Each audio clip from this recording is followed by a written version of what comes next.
Hello, welcome to part two tonight on our series on the breast. So yesterday, if you didn't see it, you can still see it. It's posted on my YouTube channel. And last night we talked about it was a marathon last night. Tonight won't be as long. So if you watched it and endured it last night, don't worry. Tonight it'll be a little bit less. But last night we were talking about recovery from any type of cosmetic breast surgery, and then we also discussed breast augmentation. So tonight, as the second part, we're going to be talking about lifting the breast. So tuberous breast, breast reduction, breast lift, implants. So let's get started and let's dive into it. We're going to be talking about breast reduction first. And one thing that I want you to kind of understand when we're talking about these operations, they're all basically the same operation, but the goal is different. So what I mean by that is when we're talking about a breast reduction, we're talking about lifting the breast and making the breast smaller. When we're talking about a breast, just a straight breast lift, we're just lifting the breast and the breast stays about the same size. If we're going to lift the breast with an implant, it's the same operation, but we're making the breast bigger. So a breast reduction, a breast lift with implants, they're all fundamentally lifting the breast. The reduction is making your breast smaller. The breast lift by itself, you stay the same size. And breast lift with an implant, you're going to be larger. So usually when patients come in and they have some degree of what we call ptosis, which is droop, the first question I really ask is, do you want to be smaller, do you want to be the same size, or do you want to be bigger? And that's not totally at the patient's discretion, because some patients may want to be bigger and can't be, and we're going to get into that. But in general, that's what your surgeon first off has to need to know. Do you want to be bigger? You want to be smaller? You want to stay the same size? What are you looking for? Most people at that point say, well, I want my breasts lifted, they're droopy. And it's like, yes, I totally understand. We're going to lift your breast. We just need to know, if we lift your breast, is this going to be a reduction where we're lifting it and making it smaller? Or you're pretty happy with your breast size and we're just going to lift them and leave them the same size? Or you really want your breasts to be larger, so then we're going to lift them and make them larger. So keep that general concept in mind as we go through this, that we're talking about a very similar operation in terms of what we're doing. Obviously there are some differences between them, what happens exactly in the OR, but generally speaking, people will say, I want a reduction with a lift. Well, a reduction comes with a lift. Or I want to lift with implants. It's all, we're doing the lift. We just have to decide where you're going to be on that, smaller, the same, or larger. So we're going to start off talking about reduction, and that is where your breast is going to be smaller. So these are for patients that have large breasts and they're uncomfortable for them and they want them to be smaller. So let's dive into it and start right away talking about breast reduction.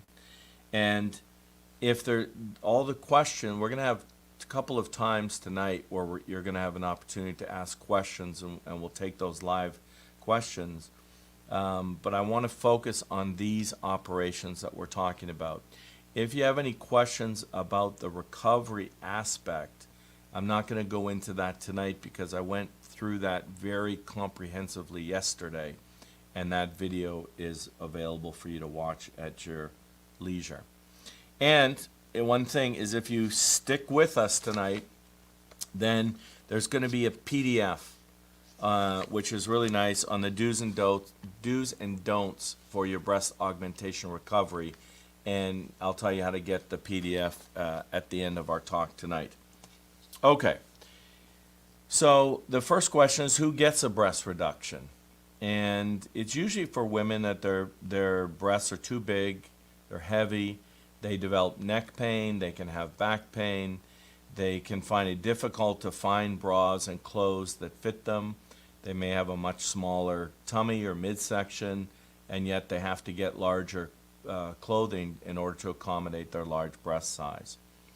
Some people say that the breast can lay on the chest and go down to the abdomen. It can make a patient look heavy even if they're not, just because you're having that volume spill over from your breast onto your abdomen. And sometimes patients who desire a breast reduction, they feel self-conscious about their breast. They're always, since they were small and their breasts developed, they've always been known as the large-chested woman or large-chested girl in middle school or early high school, and they may feel self-conscious about that. Other patients, they have a difficult time exercising, and it just becomes very impractical for them to run and to do the things that they would like to do, play sports, because their breasts are so large that they just become cumbersome for them. So those are really the most frequent reasons that patients will ask for a breast reduction.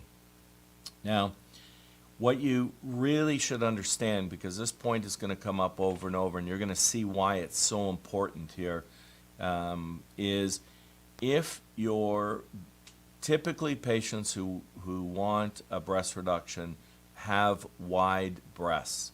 That just comes with the territory. And you can see here with this patient here, her breasts are very wide. They're very large, but I kind of think in my mind that it's almost like you're filling a glass with a bottle of water. And if you have a glass that's shaped like a margarita glass, because your breast is wide, well, that's going to hold more than if you have a narrow glass. So if you have this wide breast and you're filling it up, you're going to get a large breast. In addition to it being wide, it's going to be big because it just holds more volume. If you have a narrow breast, it's going to be smaller because there's just not the capacity of your breast to have that much volume. So women that have breast reductions, all of them have a wide breast. And that puts them into a different category, and that makes them a poor candidate for a breast implant. And I'm going to show you why here in a moment. So typically in patients seeking a breast reduction, their breasts are wide, they don't fit on their chest. You can see here, if you look, the breasts are spilling over to the sides. Sometimes when I'm examining a patient or marking a patient, operating on a patient, the breast carries all the way around, and it even goes right off of the chest and goes towards the armpit where their actual breast is. So their breast can be this wide, and that also will explain why when patients have a breast reduction, I'll always say, you know what, the scar is going to be much longer than you realize because your breast goes a lot longer than you may realize. And I've had my own patients and patients that have seen me have had reduction with other surgeons, and they're like, you know, I don't know why she made the incision so long. My incision goes all the way over here. Like, that doesn't make any sense. Well, it does when you start operating, because you have to go and treat the whole skin and the extra fat and the breast tissue that's hanging down. You have to make an incision all the way over there. It's very similar if you do a tummy tuck. Can't do a tummy tuck through an incision this big because you're going to leave skin on the sides. So with a tummy tuck, you have to make the incision as long as necessary to remove all the excess skin. If you try to shorten your incision, you're going to have these big excesses. And it's the same with the breast. You have to make the incision long enough to get all of the breast tissue. So the wider the breast is, they tend to be larger. I mean, I've had patients over my career who will come in and they'll take their breasts and they'll kind of put them on the table and like, whew, and you know, just massive breasts. And it's the wider they are, the larger they tend to get. So the issue here is a wide breast. Now, here's somebody, there's her before and after, who had a breast reduction. And the goals of the breast reduction are, obviously, smaller breasts. We're reducing the breast. The areola, you can see in her before photo that the areola is very large and the areola becomes smaller. We use this anchor or inverted T scar in order to do the surgery. That's a common feature we're going to see, and I'll demonstrate why later on. You're going to see why we use that incision and why it's necessary to use that incision and what the advantages are of using that incision. Nobody really wants that vertical line down their breast. The irony of it is that incision, that scar, tends to look the best. When you come back and see somebody at a year or 2 years, that scar is usually really good and the least conspicuous scar out of the three. So there's one around the areola, the vertical one, and then the one underneath. The one underneath is camouflage. You can't see it because it's under the breast. You can see this one, but that one heals the best. And then the one that ends up being most visible is the one around the areola, even though that does heal well as well. So we're trying to get a better shape, smaller breast, smaller areola.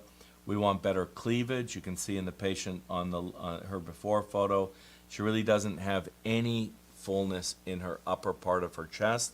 So we're trying to establish some cleavage. Trying to get the breasts up off her tummy. If you look at her before photo, her breasts are on her tummy, and that does make her look heavier than she really is, because you're just adding that weight and that distortion to the upper part of the abdomen.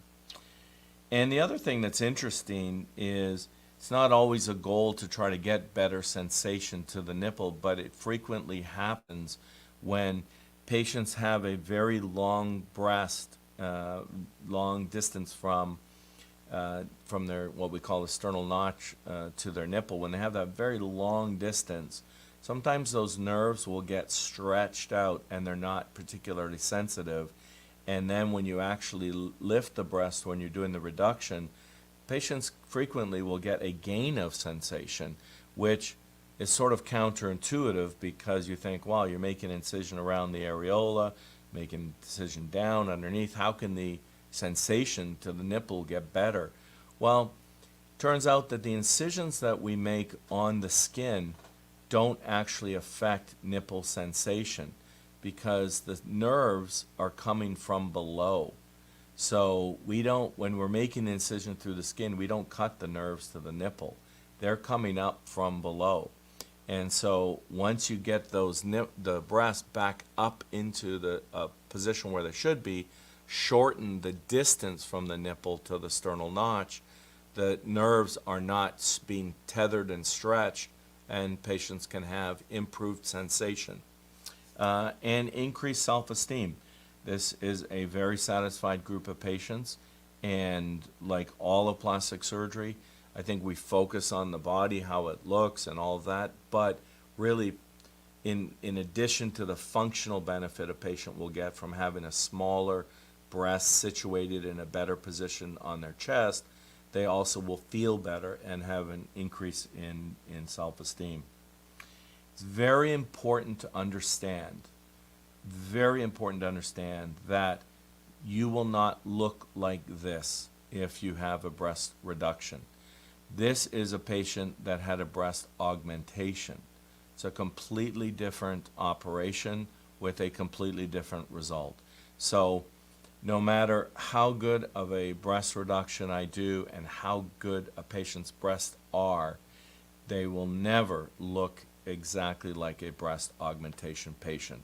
So sometimes we have patients come in and they'll say, oh, this is how I'd like to look. Well, that's not comparing apples to apples, because you're showing me a picture of a breast augmentation patient and you're a breast reduction patient. So they're two completely different patients, starting from two totally different places, having two completely different operations, and there's no way to make those patients look the same. So it's important. You can see here, if I go back a slide, she looks nice. I mean, her after picture looks nice. She's got nice shape. She's got restoration of the cleavage, and the nipples are in the correct position. She's much rounder. So she looks nice, but she does not look like this patient. And so it's clear, it's very important to have clear expectations, not just for breast surgery, obviously for everything, but it's very important to talk to your surgeon and get a realistic idea of how you would look, because everything that we do, not just in plastic surgery, everything. If you go to a movie and every single person has told you, oh, it's the best movie, and you're expecting this fantastic movie, you go in and it's good, but it doesn't meet your expectations, you'll be slightly disappointed.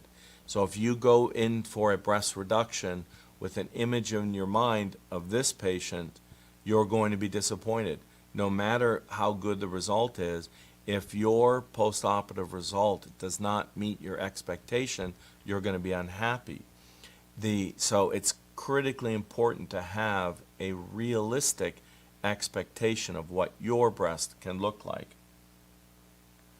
And so you can see here she is, there's a before and after. That's where she's starting in that upper photo. Well, she's not starting with large, heavy, wide breasts that are hanging onto her abdomen. She doesn't have any breast volume. She has good quality skin, and she has a nice shape to her breast, and she has a narrow breast. And so that difference gives you a different result when we're finished. So if we just look at some of these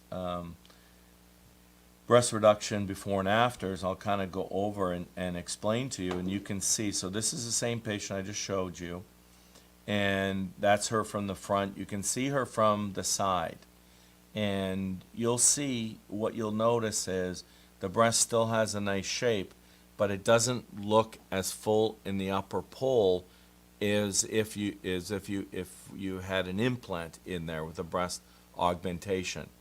So you're never going to get that upper pole fullness. It's a beautiful shape. I mean, she has a very nice, normal, natural shape with the breast reduction, but it can be, she's not really lacking the upper pole fullness, but some patients will. And every single breast has a different shape. So every single result is going to be different, even though we're doing the exact same operation. It depends on how good your breasts look. And some patients look better than others. So even though you're doing exactly the same steps and you're executing things just the way you normally do, you can have a different outcome, and that some patients will have breasts that look better than other patients. That's just to be expected. And here's a reduction, but she actually has still pretty big breasts. So sometimes patients will say, hey, I don't want to look like a boy after this operation, and I've had large breasts for a long time. It's part of my sort of identity. I definitely want them smaller, but I don't want to go too small. And so those patients, I'll leave more volume behind, and they'll still have a pretty big breast like she does here, but that's what she wants. She wanted still to have the volume. Other patients may come in and they'll say to me, I'm like, what cup size are you? And I'm like a G. And so what cup size would you like to be? I'd like to be an A. Well, it's impossible to take somebody from a G to an A. But I love when patients say that to me, because what I do is I'll make the breast as small as I can. And you can't just make a breast from a G into an A, because we have to keep the nipple and the areola alive. So let me just do a little drawing here just to kind of show you what I'm referring to. So what you have to remember is, when we're doing these operations, we have to maintain blood supply to the tissue to make sure that it survives. Obviously, we don't want to do this. We have a great result, but we end up having a dead nipple or an areola. So we have to preserve the blood supply while we operate. And all of these operations that are designed to lift the breast, whether we're making it smaller, the same size, or bigger, they're all designed to maintain and preserve the blood supply to the nipple and the areola, because we want those to survive.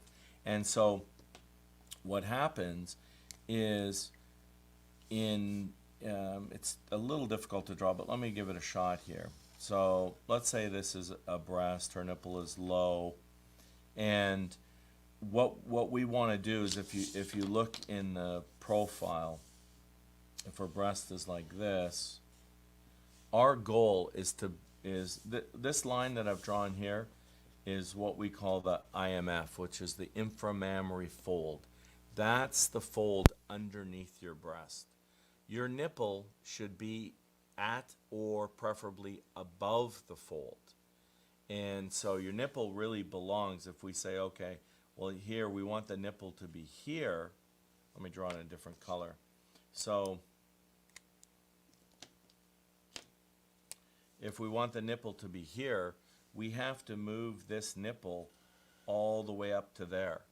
And there's a misconception, I know, because people have mentioned to me many times, they are under the impression sometimes that we cut the nipple off and then sew it back on. Well, we don't do that. You can do that. I've done it one time in very extreme situations when patients have extremely long breasts. We're worried that when we do the operation, there's nipples going to die, so we do what's called a free nipple graft. We take that nipple off and then we do suture it down very much like a skin graft. The problem is those areolas and nipples do not look good after you do that, just like a skin graft doesn't look very good. So we don't just cut the nipple off and stick it back on. What we do is we create something that's called a pedicle. Now, what a pedicle is here's your other breast is over here. So the blood supply to the nipple and areola, it's called the NAC, the nipple areolar complex. The blood supply to the NAC comes in from different parts of the breast. And there's also one sort of down deep here. And so what we have to do when we're moving the nipple and the areola, remember we want to move it up here so we get the breast in a normal position. So if you look, just to make it clear, your breast here, and we want the nipple to be, let's say, here, then what we're going to be doing is when we're moving that, we have to discard the tissue. We're going to make the breast smaller, so we have to throw away tissue. But we have to move the nipple and the areola up to the correct position, get rid of tissue, but preserve the blood supply. So we don't cut the nipple off and just sew it on. What we do is we use our knowledge of where this blood supply is. And I'm not going to get into the details, but there's different pedicles, different pedicle designs, which will preserve the blood supply.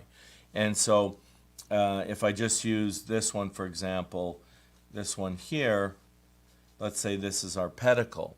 So this tissue here is preserved.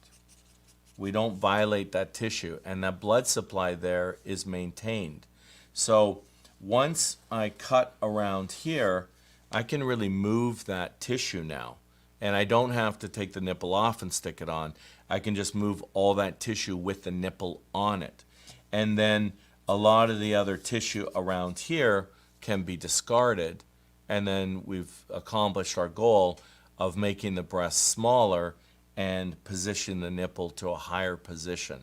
So the reason why I started this discussion and said, oh, well, if you're an H or G, I can't take you down to an A cup, because we have to preserve some tissue to keep the nipple and the areola alive.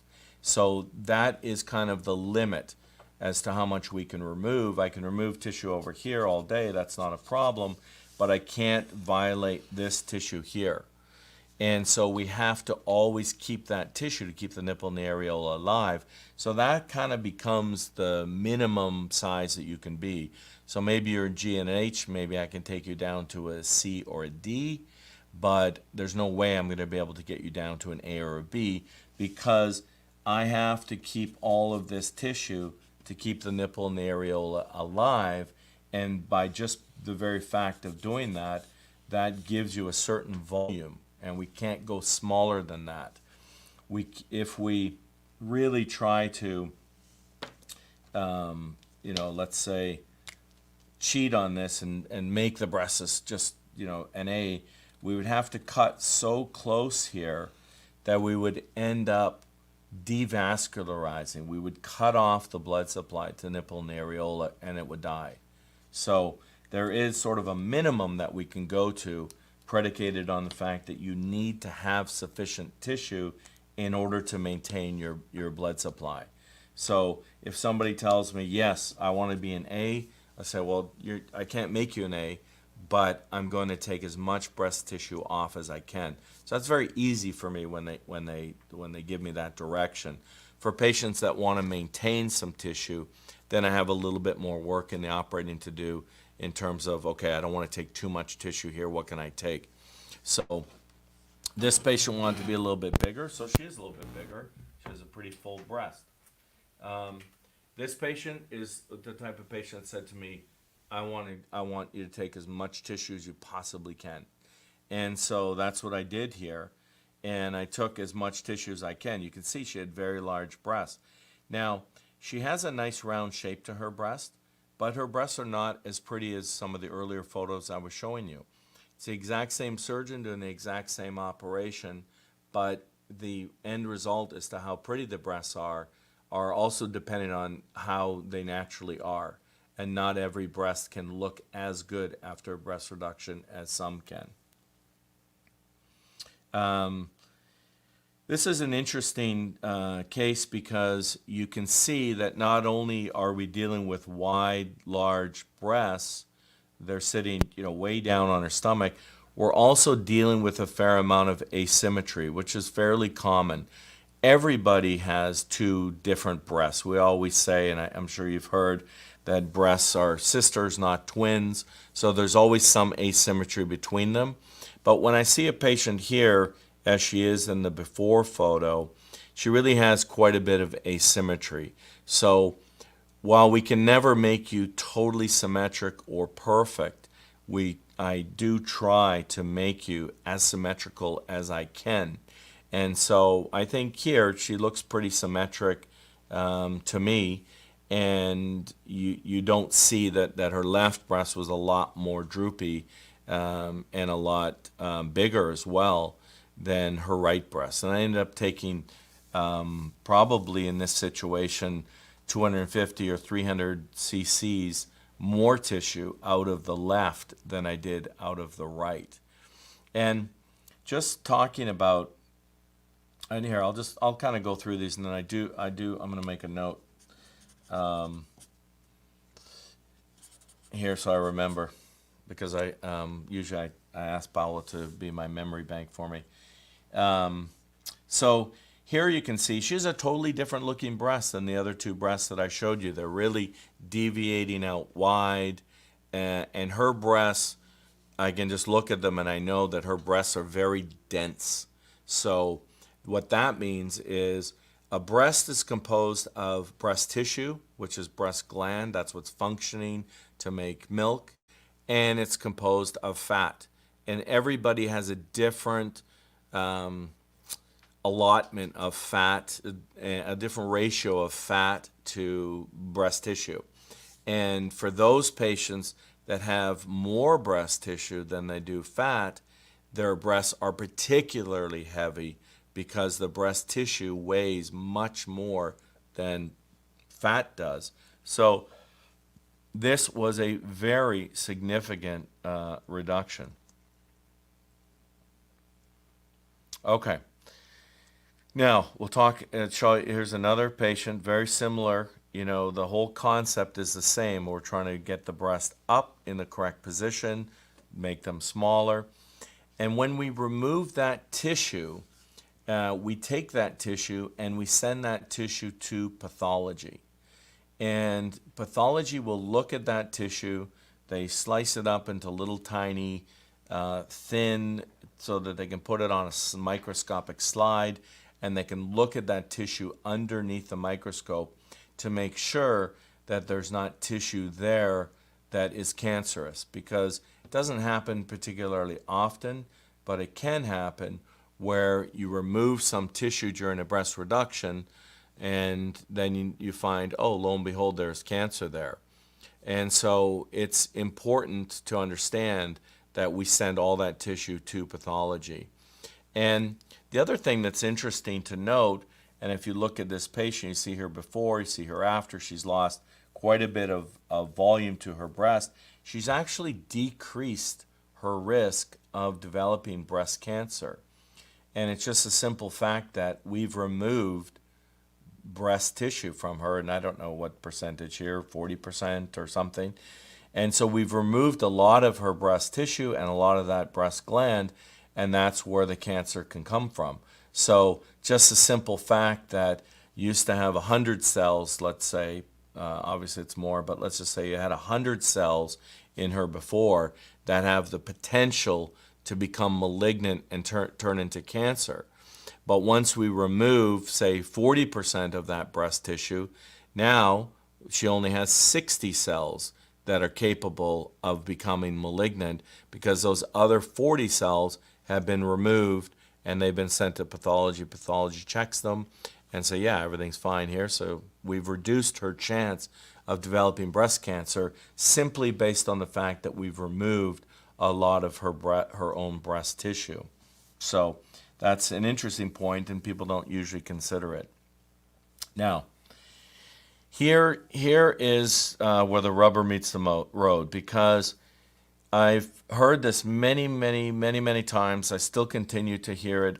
I do my best to try to get the word out, but patients will have their breast, she's happy, everything's in a nice position, but she's like, I'm a little bit empty up here. I really did want more fullness. Now there's things that we do in the operating room to kind of tack that breast tissue up when we're doing a breast reduction, and there's a couple of other things that I do in order to try to reshape and get more fullness, get as much fullness to the upper part of the breast as I can. But you can never achieve that the same way you can if somebody doesn't have any tissue and you put an implant in, then you're going to have lots of upper pole fullness. So patients will say, you know, I want this upper pole fullness, so just put an implant in. And it doesn't work well. And so she wants more fullness here, and the idea is put an implant in. It's a total bleep disaster. And I've talked to many patients about this, and the operation that they want to have is what they call a breast reduction with an implant. And I'll just draw that the whole point here is that I think what they want is they maybe they don't realize it, but they do realize it, that their breasts are wide. And I think it's like you have this wide breast and they think, okay, well, I want a breast reduction. And what they mean, because I see patients doing this, is they'll be like, well, I just wanted to get a reduction. And they'll do this movement where they're pushing their hand on their breast, and what they really are saying is, I just want my breast this wide, and then just put an implant in, and then I'll have just a nice perky breast and all the upper pole fullness that I want. And it makes sense, except you can't make the breast narrower. So you can't do that. So I explain, I can lift your breast from this position, but I can't make your breast smaller or move it on your chest. Your breast is there. You can make it smaller and you can lift it, but you can't make it narrower. So I think patients are thinking in their mind, hey, it'd be great if you just made my breast narrower and then just put an implant in. Well, then you're going to have a really nice looking breast. The problem is this width here is fixed. It's determined by your genetics. It's fixed. We can't narrow the breast. We have to deal with what this breast is. So if you see here with this, let's say this is the purple implant, and this is your breast, you know, the imaginary breast, well, the breast and the implant fit perfectly together, and so that's going to end up looking good.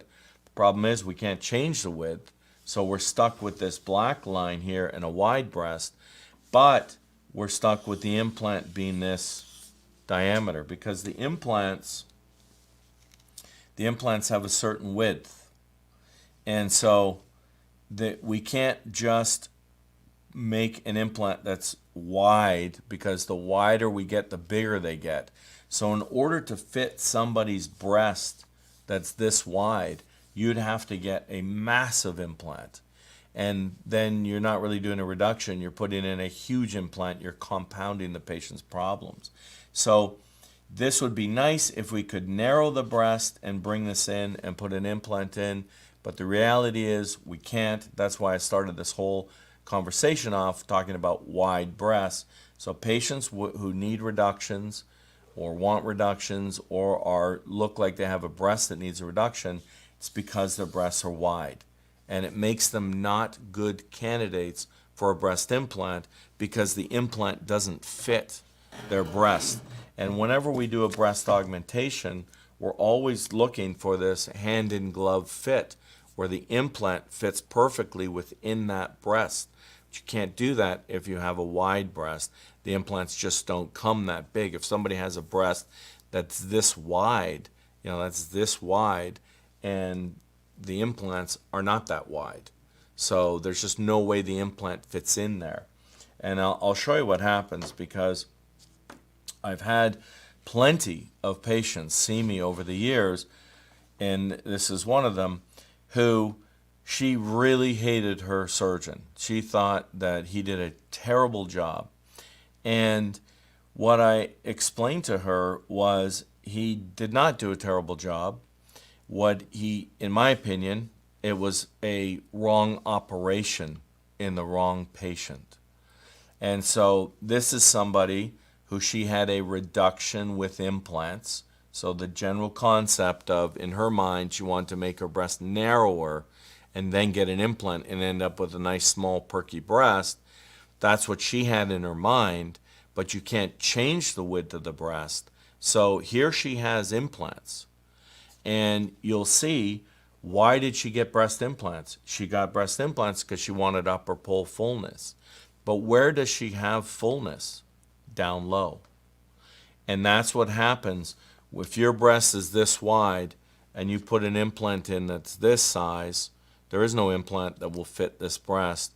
So instead of the breast supporting the implant and holding the implant, the breast is too wide and the implant just drops. And so if you look at this photo here, look at how heavy she is in those bottom poles. That's because that's where the implant is. And what she really wanted is fullness up above, but she didn't get it. So a breast implant, that's why in my previous slide I said it's a disaster to put a breast implant in somebody with a wide breast, because it does not work.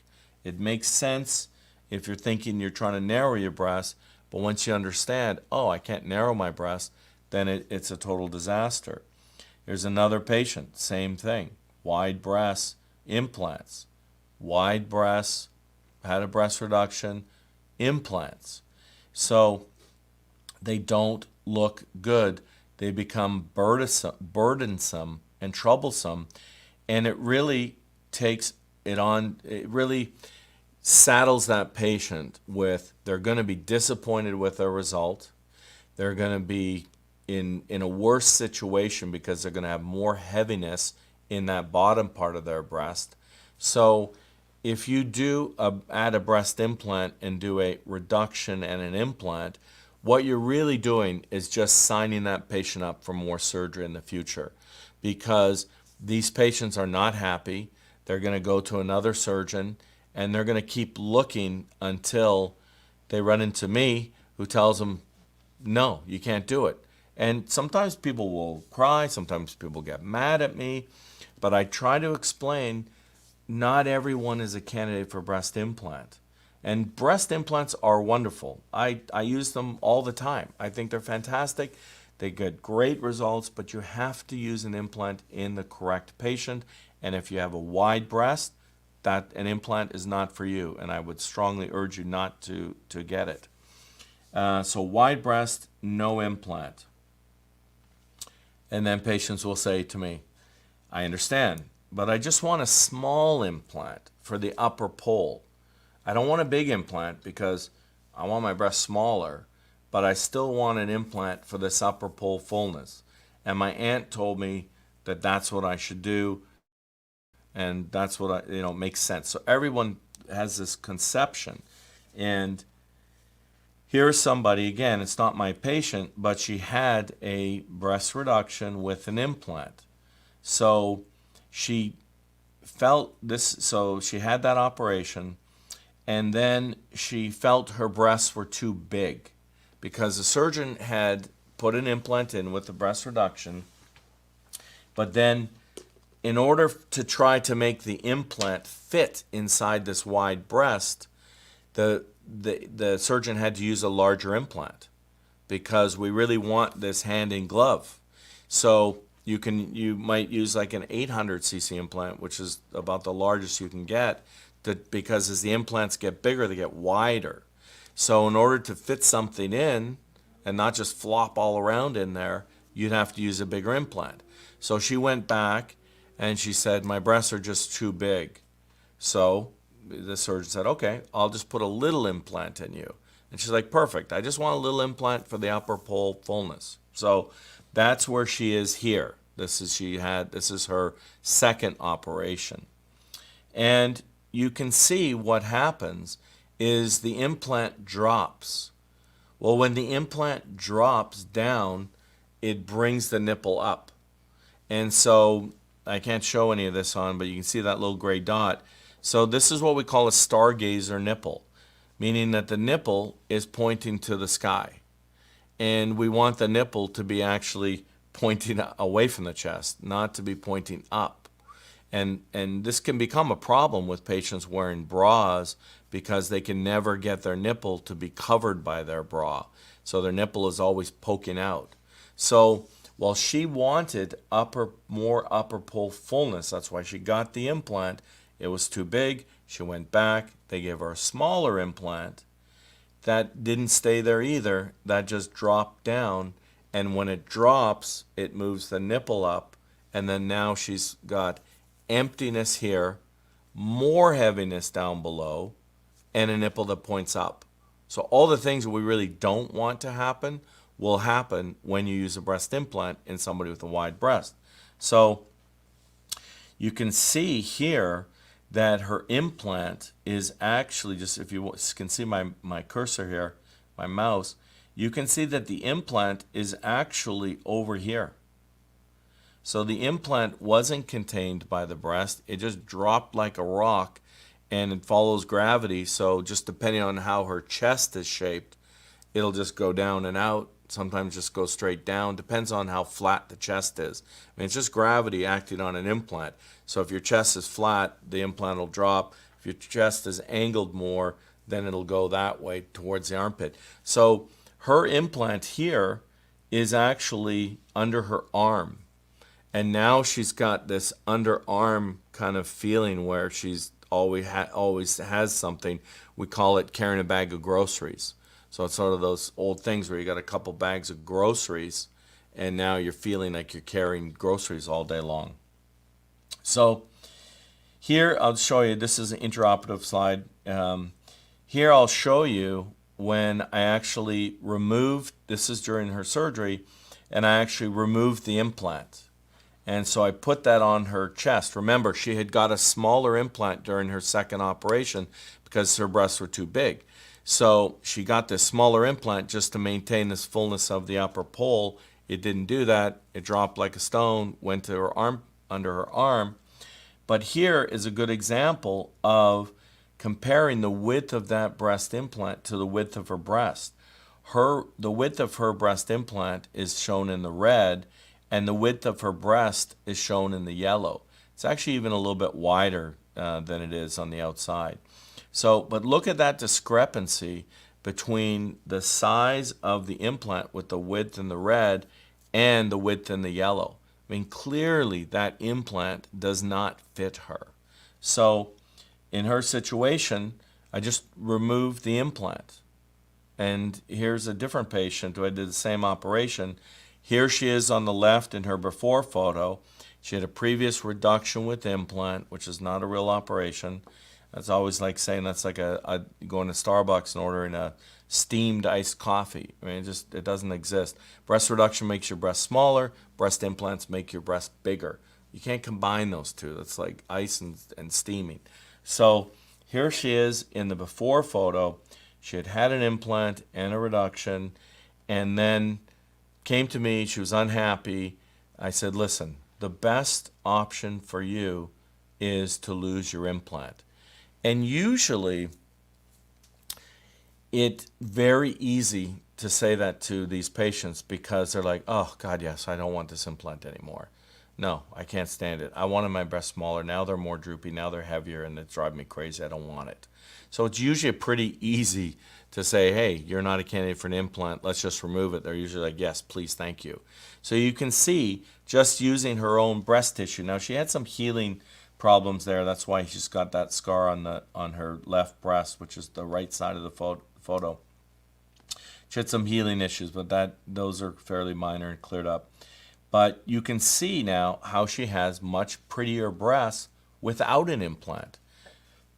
She actually has more upper pole fullness without an implant.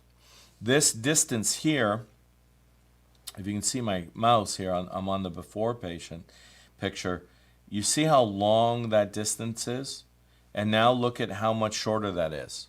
So her breast is up off of her abdomen. She has more upper pole fullness. Her nipples are in the correct position. And she's not carrying around this heavy pain in the ass implant for her. And it's much, much better. And that's a closer look. She had healing problems with her previous surgery and when I operated on her as well, but she ended up doing fine. So speaking of these little problems, so I hope you understand I'm not a big fan of using an implant if you have a wide breast. And I just would caution you not to do that, because if you do it, you're just going to have 1 or 2 or 3 more operations. Now, there are problems that you can have after a breast reduction. Probably about a third or 25% of patients will have this, which is what we call triple point healing. And there's a good video on this on my Instagram from, I know it because I give it to patients, season 1, episode 14 of Behind the Mask, where I go through in the operating room and explain this. But let me explain it to you a little bit here, because it is a common problem and it can be very disconcerting for patients if they develop it. So when we're operating on the breast and we end up with this anchor pattern or inverted T pattern, where this is your areola and your scars around the areola, down the center, and then underneath the breast. And so what happens is we call this at least I do, triple point healing problem. And so what happens is, if you look at things, the blood supply, which was coming here, and the blood supply was coming here, and the blood supply is here and coming in here, what's happened is, all of a sudden when we've made that incision, because if you were to actually see a breast reduction happen, you would just be like, whoa. So it was one of the first operations in plastic surgery that I saw, and it was like shocking, because the whole breast is kind of dismantled and then put back together again. And in fact, where I trained in Canada, the surgeon there, he had a good sense of humor, and he had, what you do when you do the operation is you make that pedicle to keep the blood supply alive, and then you kind of reshape and close the breast, and then you make it a circle and you bring out the areola and the nipple. Well, I really didn't have any clue I was a medical student. I didn't have any clue as to what was going on in this operation.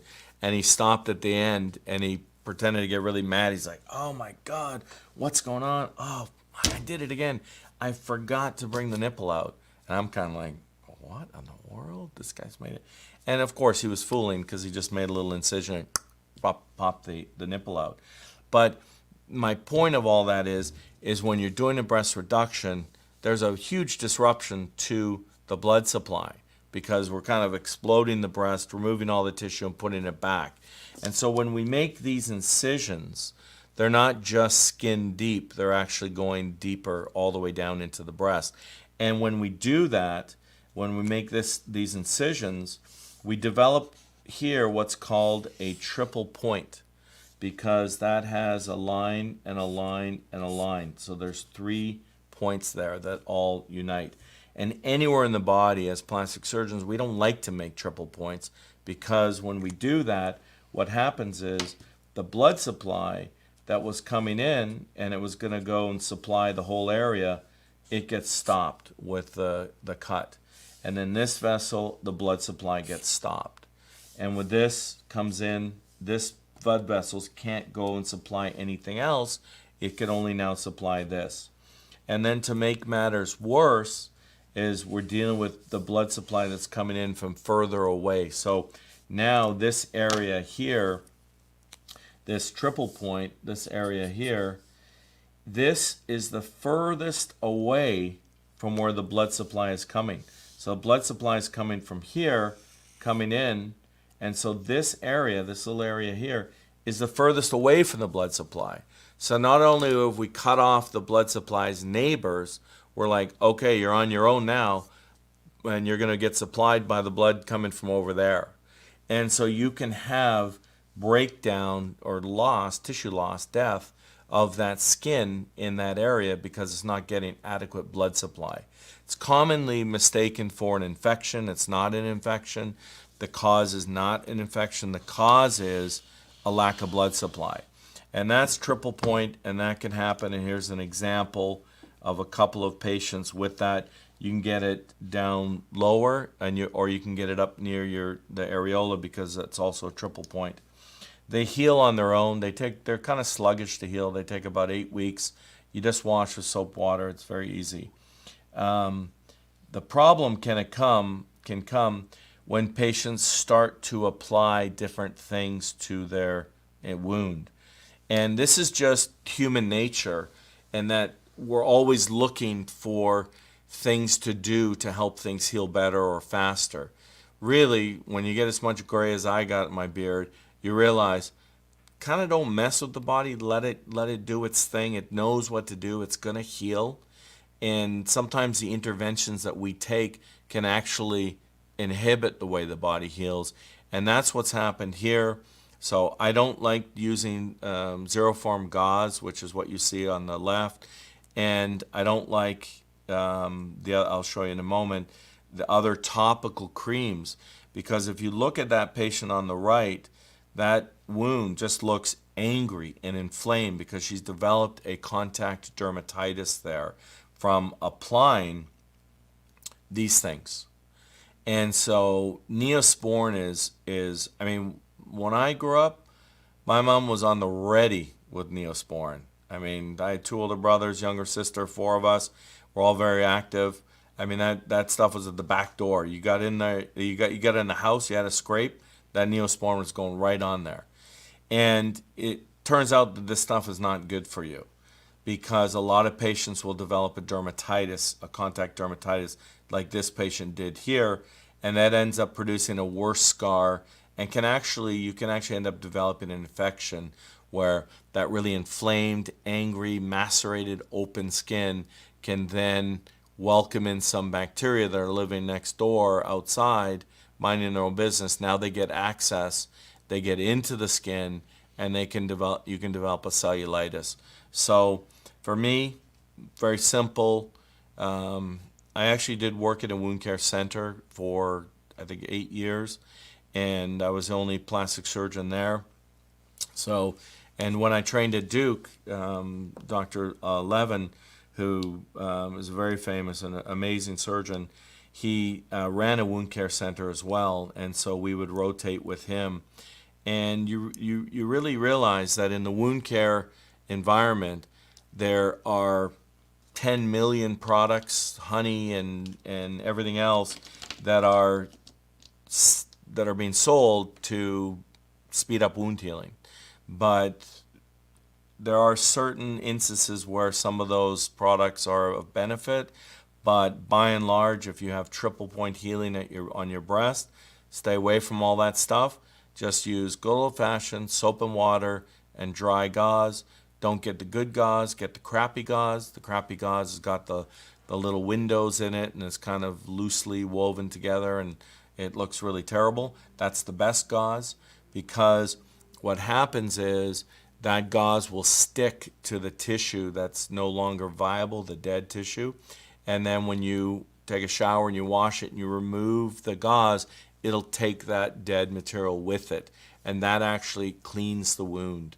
And that's how your body will heal. Soap, water, gauze, do that. Sometimes I'll add some Vaseline if the wounds are very dry. And that was taught to me by the dermatologist when I did my medical school. And they had a rule with, if it's dry, keep it moist. If it's moist, keep it dry. That basically, I'm a dermatologist. They know a lot more than that. So occasionally I will add something for patients that have a bigger wound or the wound kind of stagnates. It's not healing. Then I'll do something called PRP, and I usually sing a little song. We got the PRP, and then that's platelet-rich plasma. So what we do in that situation, we'll remove a couple tubes of blood from a patient, spin it down in a centrifuge. You get the plasma, which has got the platelets. The platelets have all of the growth factors. So when I inject that into and around the wound, it's giving all of these growth factors and things that are involved in wound healing, and they're basically saying, hey, we have a problem over here, and it'll recruit more cells into the wound bed and help that wound re-epithelialize, meaning just put new skin on it. And so most of the time, patients don't need that. Soap, water, gauze, everything will heal. Just takes time. You have to be patient. Don't mess with it. Keep it clean. And if that is not really working, then we can do the PRP. And that PRP works really well. I'm a big fan of it. Okay, and these are taking care of your scars. I'm not really going to talk about that. Okay, some of the other problems, in addition to the triple point healing that we can have from a breast reduction, is you can have what's called bottoming out or squareness of the breast. I don't really get as many square breasts as I did when I was first starting out, because I do a little bit, I've made some modifications, but you can have some heaviness. And that's something that we really can't avoid. We tack the tissue up and we do things to try to keep everything as high as we can when we're doing the operation, but we're reliant on your tissue. And if you just don't have as strong a tissue, that will tend to bottom out a little bit. And this means you'll get more heaviness at the bottom. We talked about the areolar loss, the nipple loss. Not common, but it's always possible. Not very common either is this regrowth of breast tissue after breast reduction. I've seen patients online saying, oh, I had a breast reduction, my breast came back. Usually that's just weight gain, and so patients have gained weight and the fat that remains will get bigger. There certainly is a group of patients that, and it's typically a little bit younger patient, and they can actually regrow breast, but it's not very common after a breast reduction. Okay, and as I mentioned, it's usually a very happy group of patients. This is a breast reduction. This is a smaller breast reduction in terms of the amount of volume. And she has a nice result because she has a nice shape to her breast.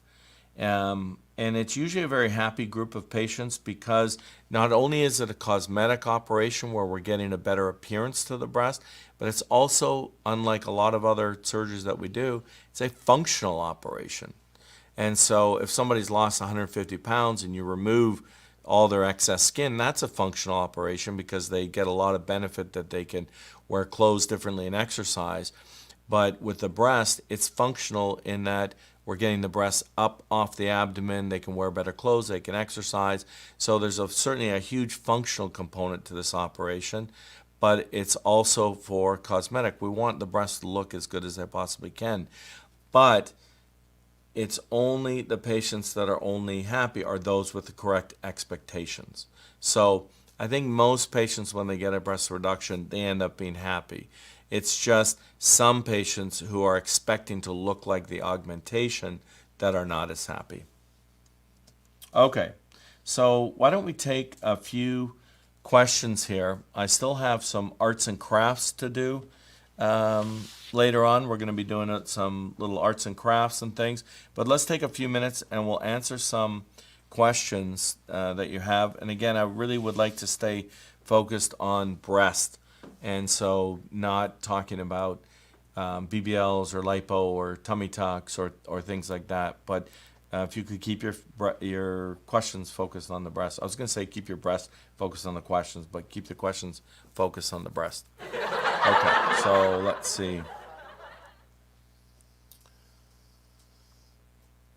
So Melinda Jones, do you recommend a lift when a reduction has been performed years earlier? Yeah, basically that's a redo. Breast reduction is really how we kind of look at it. We may not be removing as much volume the second time.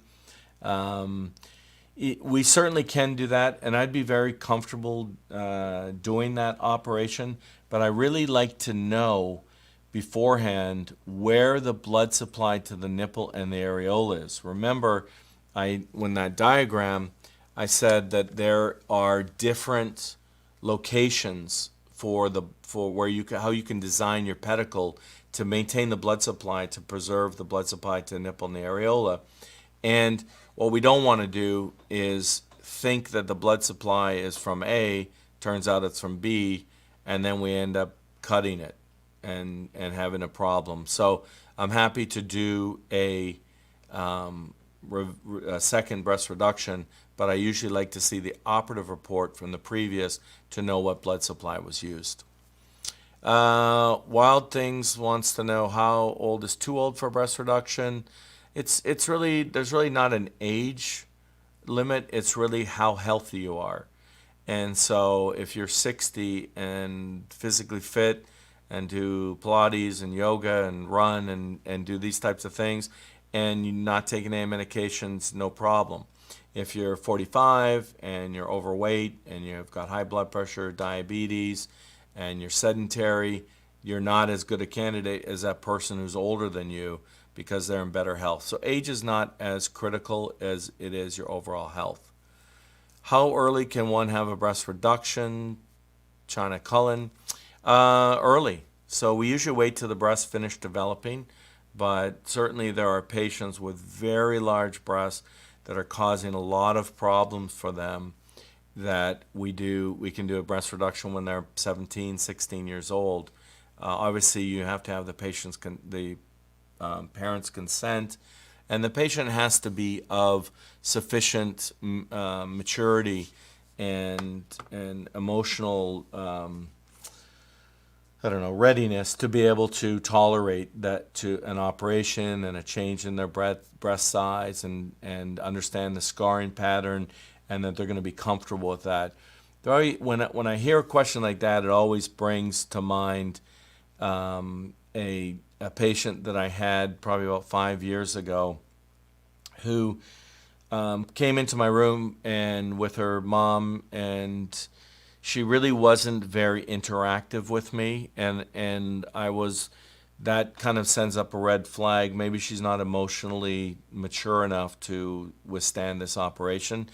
And I had a long talk with her and with her mother, and her mother was really pleading her case, like, please help me. She doesn't go to school anymore, and it really disrupted her life.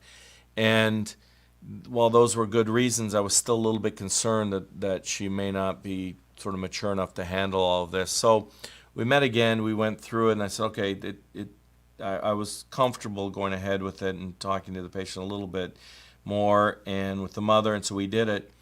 And just to give you how it can change someone's life with doing a breast reduction, the mother came in, I don't know how many times she hugged me, she was crying. The patient was a completely different person, a totally different person. She was almost, I would say, like gregarious and outgoing, whereas before she had been really quite timid and self-conscious. And the mother just said it's completely changed her life. She went back to school. she had friends, she started taking care of herself, dressing well. And so in young patients, it can be, particularly if they've had large breasts since they're 12 and they've been ridiculed and made fun of, and they feel very self-conscious about it, it can be extremely dramatic. So we'll operate on patients who are minors with the parents' consent, and if we have a good feeling that she has to have a good support system at home, the parents have to be on board. You can't have the mother or the father 2 weeks later like, why did you do that? Look at your scars. Oh, how could you do that to yourself? You're deformed. You can't have any of that. Everyone has to be on board, understand the goal of the operation, and work together. And then it can be really very satisfying for surgeons and for patients. What are the patient's options without being able to get an implant? You can have a lift, or you can have a breast reduction, or nothing. Those are really the only options that you have.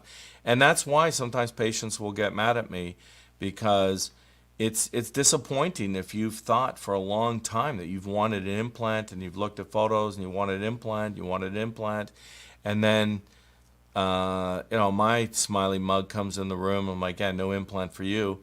And it's kind of like game over. So, but it's I'm telling you, I don't feel badly about saying it, because I think I'm really doing the patient a favor by not subjecting them to further operations and eventually probably having the implant removed anyway. So if you're not a good candidate for an implant, I will just tell you straight up, because I don't want to do something that I know in my mind is just not the right thing to do. I'm just not going to do it. Will a breast lift look the same as a breast reduction? They look similar. So much of it depends on the width of the breast. Generally speaking, the wider the breast, the less good that breast will look afterwards. And the narrower the breast, the better it will look. If you just think about it from a BBL point of view, if you have somebody comes in with a very wide butt, it's impossible to make that person perky and small and just round. If you have a very wide butt, you can't turn that person into somebody who's got a much smaller, rounder butt. You can do better, and the lipo helps a lot, and we can help get more of an OG shape and all those types of things. But where you start from is very dependent. Where you end up is very dependent from where you start from. How would we get that fullness after breast lift? You can get as much fullness as we can give you, but you're never going to get the same fullness as you can if you just have a breast augmentation. That's just the reality. And that's the problem. That's why patients are just so driven to get an implant, because they think they're going to get that, and then they don't, and it can be very disappointing. Okay, Millie wants to know about the supportive mesh after a reduction and lift. So it's just a reduction, because a reduction includes a lift. So talking about mesh, that's more. I still have a lot to go, and that's a little bit too complicated to get into. What I'll probably do is I'll just film in the operating room when I'm doing a case with mesh and demonstrate it. You really have to kind of show it. So if you don't mind, Just Tish wants to know what's an inside bra, like an interior brassiere, internal bra. It's a term. We all do it. I think we all do it. I mean, I know I do it, and I certainly know other surgeons do it. We do that anyway, where we're trying to re-support the tissues when we do any operation where we're lifting the breast and we're supporting them. Some people just coin it as an internal bra. To me, that's a little bit misleading, because nothing holds the breast like a bra. And there's no way that even with mesh and the suturing and the different techniques that we can do, that we can come close to that. So I use an internal bra for every case. I don't really call it that. I think kind of misleads the patients. And I think patients can think, oh, yeah, I thought I needed a lift, but my surgeon just did this internal bra. And I think it's kind of marketing caca. So what about if I need lift and fullness? Well, that's good, Laylee. We're going to be talking about that next. I'm going to be talking about a breast lift with an implant. And that's exactly what you would get if you wanted to have bigger breasts, but you have breast droop. Judy is saying, my question is, if you had the surgery with another doctor and it doesn't go well, if that person go to you, be able to help her? I mean, maybe. I certainly do a lot of revisional breast surgery. I could make a whole another 4 hours talking about revisional breast surgeries where we're removing implants, doing lifts, we're downsizing implants, increasing there's a lot of stuff. Breast is a very, very complicated topic. So trying to tackle what we're doing here, we don't have the time to go into all of those types of things. But certainly I do a lot of revisional breast surgery. And it's what happens as you mature as a surgeon, and you get older and you get more experienced, and you've done a lot of primary breast augmentations, which is the first person I've done thousands of primary augmentations, and I've done a lot of lifts, and so once you do that, then you kind of move to the next step, which is starting to tackle some of the more complicated problems with implants or without implants, and those are all revisional surgeries. So that does actually make up quite a large part of my breast practice, and that's where I get into using the meshes and the stratus and the alloderm and things like that, and a lot of fat grafting, but that gets beyond the level that I want to talk about tonight. So I'm trying to keep things, I like to explain as much as I possibly can, but also try to keep it as simple so that you understand. And I'm not trying to make everyone a plastic surgeon, so I won't be able to go into all that. Wild Things, no, I do not accept Blue Cross Blue Shield. I don't accept any insurance. Let's just take a couple more here, and then we'll go here. So this can't be put together. How do you do it?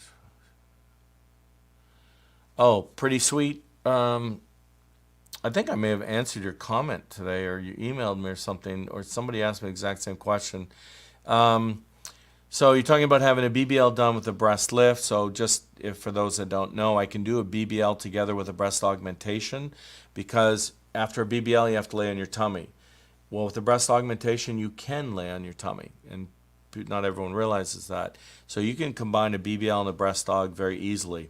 What I don't combine is all the operations we're talking about today: breast lift, breast reduction, and tuberous breast.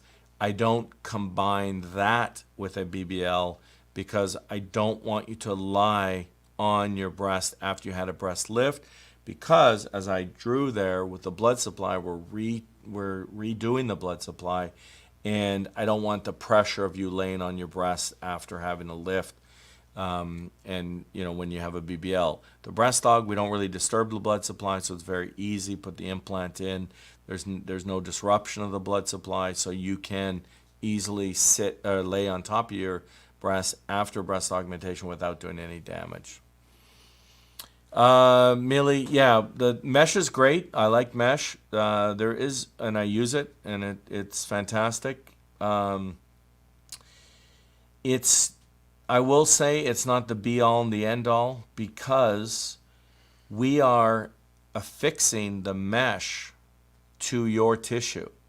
So the mesh can be strong as can be, and we can cut your tissue back to get to a stronger tissue. But when you're connecting a strong mesh, it's like the weakest link phenomenon. You can have the strongest link that there possibly is, and if it's hooked up to a link that's not that strong, you'll get some return of the droop. It's much better to use the mesh because there's other things that the mesh will do, so it's helpful, but it's not just that you can work miracles with the mesh, because there are some limitations, because we're using it with your tissue. Nancy, what are you saying, Nancy? If someone feels comfortable with the surgical bra, is it okay wear? I mean, you can. There's no. I don't like patients to wear a faja for that long, because I think that takes away from the core muscles. But If you want to wear a surgical bra, there's no limit as to how long you take it. Let's see. So Amanda, stay tuned because I'm going to be talking about there's other types of lifts, and that's where the fun and games, the crafts are going to come in. Millie says thank you. You're welcome, Millie. Love that name, Millie.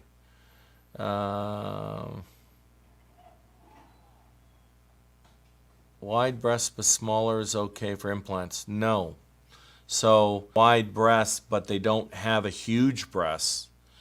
I still don't recommend implants in those patients because it's just if you have a wide breast, an implant just does not work well in them. And I didn't just figure this out by looking at other people's photos and other people's video or other people's people who had surgery with other surgeons coming in to see me. I made all of these mistakes myself many times, many of them. And that's how you learn. The thing is, you go through, and you can have somebody come in at 10 a.m. and you see them, and you're like, oh, it's beautiful, everything's great, they're happy, looks fantastic. They had a lift with an implant.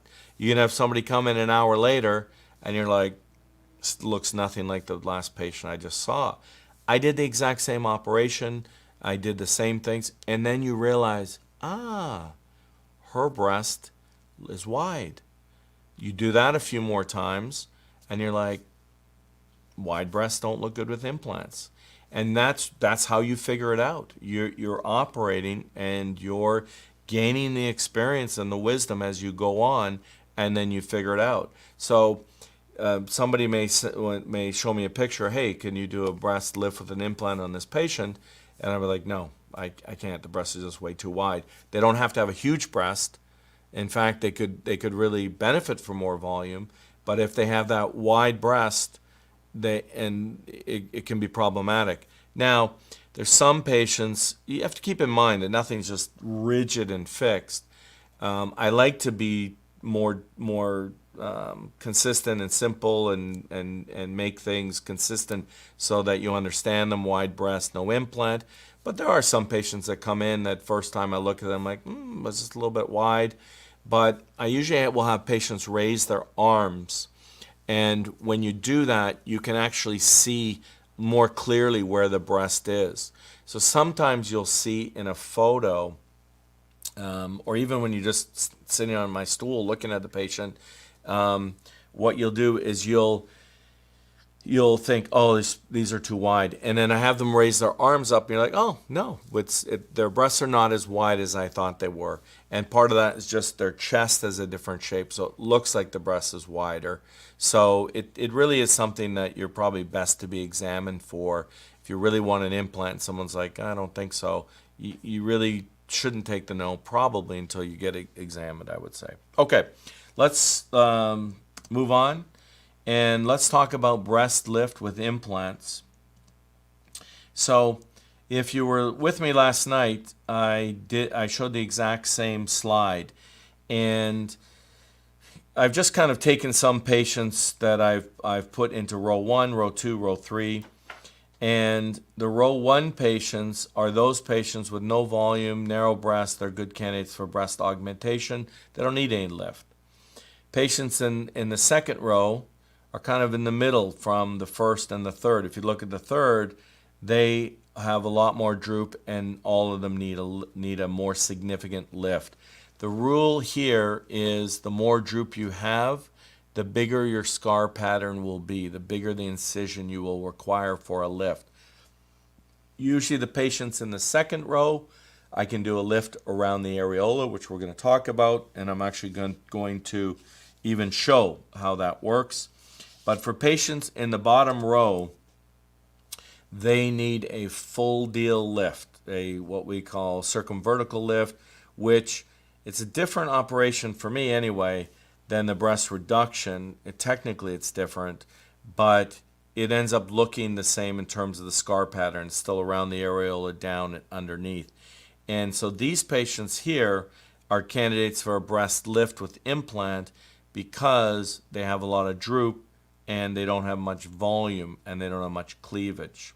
So Here is an example. This is a very useful slide to look at because it really demonstrates the relationship between the breast and the implant.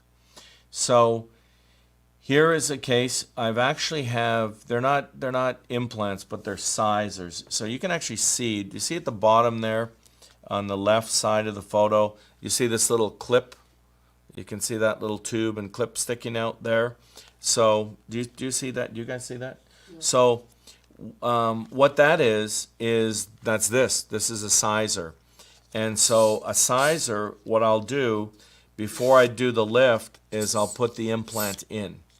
And I don't want to be working and doing all the work and have the implant inside, because that's just going to needlessly expose the implant to the air and the bacteria and blood and all that stuff. So the implant goes in at the very last second. Push the implant a little towards more forward. This is not a demonstration. Okay.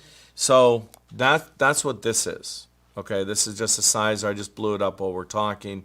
And it's just a temporary device that can go in and sit where the permanent implant will sit, but I can work around this, and it can fill up the pocket. So that's what she has in this photo, is she's already got these sizes, which you can, for all intents and purposes, are an implant, but you can see how her breasts are still falling off. Her breasts are still falling off the implant. And occasionally, a lot, I've had people say, I'll say, well, I'm sorry, I can't just do a breast augmentation. You're going to need a lift with an implant. And they'll say, I don't want the lift. I don't want the scar. Can you just do the augmentation? And I'm like, no, I'm not going to do the augmentation because it's going to look terrible. And they're like, well, don't worry, I know I'll be responsible. I'm like, no, I'm not going to do that. It's not right of me. It's not going to look good at all, because it would look like this. So this is implants in place with no lift, and they don't look good. And if you look at from the side, this is usually where patients, if I'm showing them this in the office, they'll be like, oh, I get it. So you can see, if you follow my little mouse, you can see here's the implant, but the breast is just it's falling off. So breast implants do not lift the breast. In fact, breast implants do the opposite. Breast implants add more weight. They're actually going to, contribute to some drooping of your breast. They're certainly not going to lift up your breast. And that's a very common misconception. So all of us say, breast implants don't lift the breast. So here's an example, somebody who got a breast lift with an implant. And what we've done, her befores are on the top and the afters are on the bottom, is she has that inverted T or anchor incision, but she's had restoration of her cleavage, she has more volume, she has a better shape, her nipples are in the correct position, areolas are a little bit smaller, and she looks in profile just like a nice, natural, full breast. There we go. Sorry, I can't show those nipples, but you saw her before briefly. There she is. So we're restoring everything to its correct position and adding volume. That is a breast lift with implant. Here is another example. I'll show that quickly. Here's another example. You can see it's such a huge change. A lot of these patients that have those kind of emptied out breasts, it almost looks like they're wearing a band across the top of the chest. If you look there, you can see it's almost like she's wearing a band there, and they don't have any volume there, and then the implant will help restore that volume. So that is a breast lift with implants. Again, just like I showed you with the breast reduction, they don't look like this patient. So patients that have a breast lift with an implant, I always show, so if you're on this row and you need a lift with an implant, I always show these types of patient photos, and I say, okay, which one do you like better? 99% of people go, oh, I like this one, the bottom left one. Do you like that better than the one on the right? Yes. Okay. You're never going to look like that person on the bottom left. And then there's usually a little pause. And the fact is, you cannot turn the top left person, the top right person, into the bottom left person. They're two totally different people starting from totally different spots. So I say, this is the line which you're on, and you cannot cross over there because your breast did not start out like that other patient that just had the augmentation. Same thing here. So if you just look at the patient on the right with a breast lift with an implant, to me that's a good result. She looks nice, or all the things we set out to do were accomplished. She does not look as good as the patient on the left, the patient with the tattoos who had just a breast augmentation. You will not look the same as that. It's very, very important to understand that if you have a breast lift with an implant, you're going to have a much better, if you just forget about the person on the left and just look at the top and bottom, you're like, yeah, patients say that. Oh, I'd be happy with that. That's good. And so, and I'm like, okay, we're not going to look like that. And sometimes patients are like, oh, I really want to look like that. Other times patients are like, well, no, I know I'm not going to look like that. I'm not 20 years old with just having a breast augmentation. So we never know kind of where you're starting from, but it's really important. And I use these same 3 slides just to say breast augmentation patient, breast lift with implant. Starting in 2 different spots, you're going to get 2 different results. You're going to look much better, but you're never going to look quite the same as somebody that just had a breast augmentation. Now, you can enclose, and we'll talk about that later. But a breast lift with an implant can be, really dramatic in terms of feminizing a patient's chest. We see this with breast augmentation too. If you just looked at that left photo, she looks like she has a more masculine chest. She is female. And when you look at her in the right after her lift with implants, she looks a lot more feminine. So it's more than just changing the shape of the breast and the volume of the breast. It can really do quite a bit more. Again, what we're talking about is these are droop without volume. You can see that her breasts are droopy, yes, but they're also pretty empty. You can see on the far right photo that her breast is pretty empty. And so adding implants and doing the lift can have a very dramatic result. You can see her here in her pink outfit. If you have a breast lift with an implant and you wear a bra, you can get that final little bit of oomph that can make you look like you had a breast augmentation.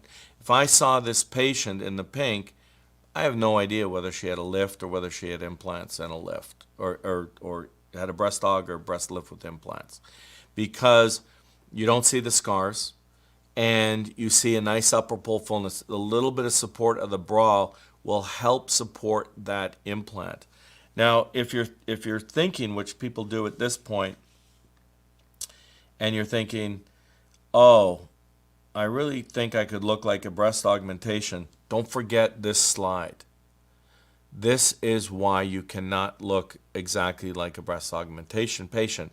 There's just no way you can take these breasts and perform a type of surgery where imagine there were no breasts, because we have to lift the breast up onto the implant, and that never looks the same as if you've just had a straight up implant.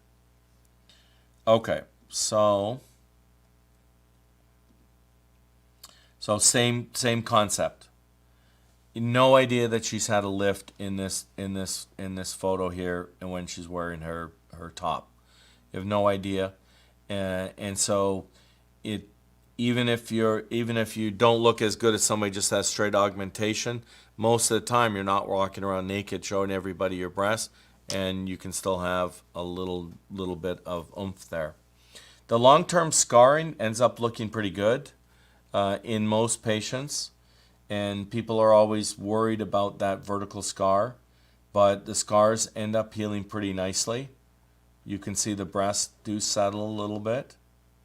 So let's take a moment here. Let me explain a few things to you about, remember I said the more lift, the more droop you had, the bigger the lift that you need?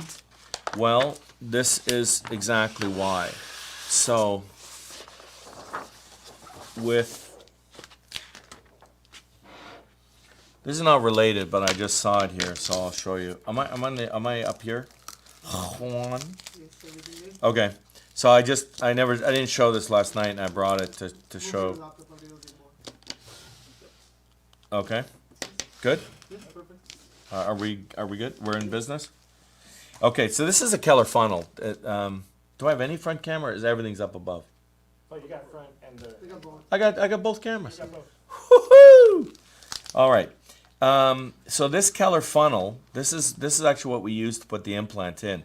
This is really a wonderful invention because we can take the implant right from the box. The implants come in these sterile boxes, and so once we open this all up, there's a sterile box, and the implant's sterile inside the box, and then there's a little thing, and you kind of dump the implant out, and you dump it out into this Keller funnel. And the interesting thing is there's a certain proprietary coating on here that once you get this wet in the sterile saline, this becomes really slippery. And so we can put the implant in here, just plop it in. Nobody touches it. So it comes directly from the factory in the box, sterile, goes right in here. And then this is, it's hard when it's not wet like it is in the operating room, and then we can trim it to the appropriate size for the implant to accommodate the implant. But then what we do is kind of like a pastry bag. Not that I don't think I've ever decorated a cake, but I've seen a lot on TikTok. That's for sure. Love that stuff. But what you do is you just plop the implant in here. Again, no one's touching it, but the implant just drops in. And it's a little sticky here because it doesn't have that lubrication that gets activated when you wet this. But the implant will go right in here, and it drops, because it's nice and slippery, it drops down all the way, and then you just simply line up this little end through the incision, and then you just squeeze, and the implant just comes out. And so it's very nice because you don't touch the implant. And what we're worried about is we're terrified about infection. And so we do not want to get a breast implant infected. So we don't want to touch the implant, even though everything we wear is sterile. And when the implant comes out, we actually all put on new gloves. So we do towels, re-prep, all this kind of craziness. And we do all of that. And still, we don't want to touch the implant because there's a potential, even if I put a brand new sterile pair of gloves on, I don't want to touch the implant and take any risk that some bacteria has landed on my finger and I'm touching this. So it's beautiful because it's a no-touch technique that gets slid in right into the pocket, and then we just close the incision and no one ever touches the implant, and it's not hanging around exposed to the air. When I'm ready to put the implant in, they open, dump, and then I put it in. It happens simultaneously almost. And so anyway, I forgot to mention that last night, but I just wanted to show you. It's really cool, and I mean I couldn't even imagine doing it without it. I mean I certainly did when I first started when I trained. We would just put the implant in with our fingers, and it's actually very hard to put an implant in when you first start out with just using your hands. I do remember there was a surgery resident who took an old implant home and was practicing stuffing it into a chicken because he wanted to get the experience, because the surgeon was kind of making fun of him for not being able to get the implant in. But what we're doing is we're trying to limit our incision length, so we're trying to make the incision as small as we can to put the implant in. And so, and these things are they're really squishy. So you push them one way and they go the other way. So I mean, I can do it. I've done it a lot of times before the funnel was invented, but it does take a little bit of work.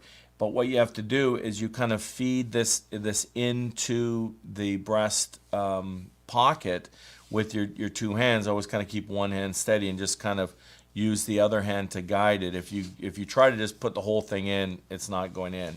So you have to make it a little bit narrow and get it in.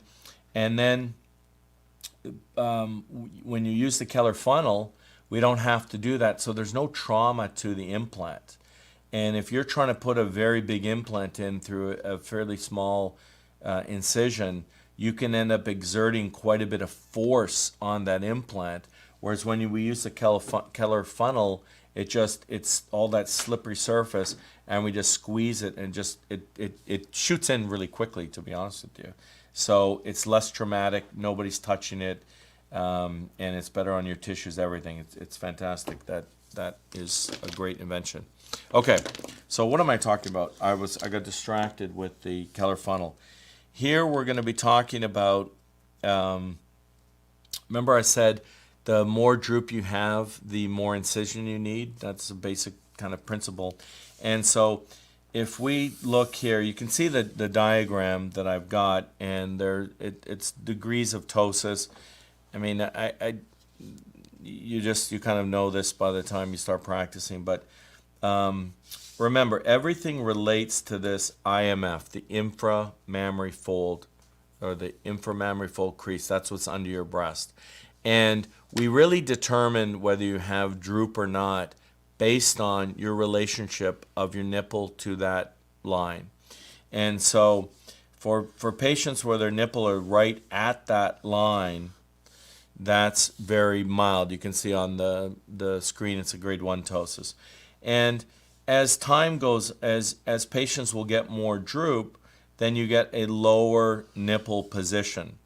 And then eventually you get somebody who's got just the nipples are pointing to the ground. That's as much droop as you can possibly get.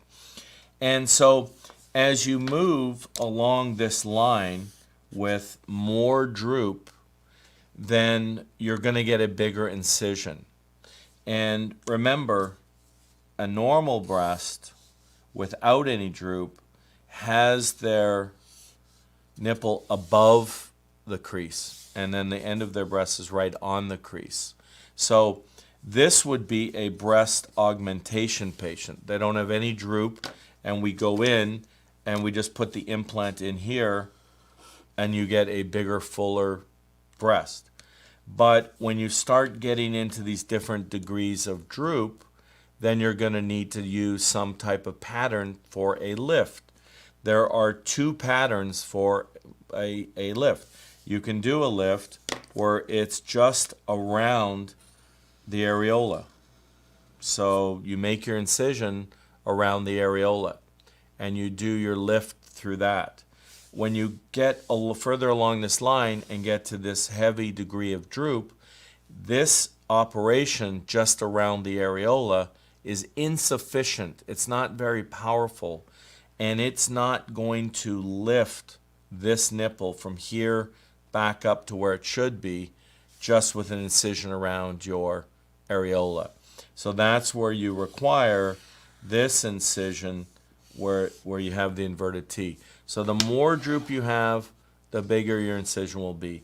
Sometimes we do, I don't really do it, but I used to, but it's called a lollipop, where it's just like that.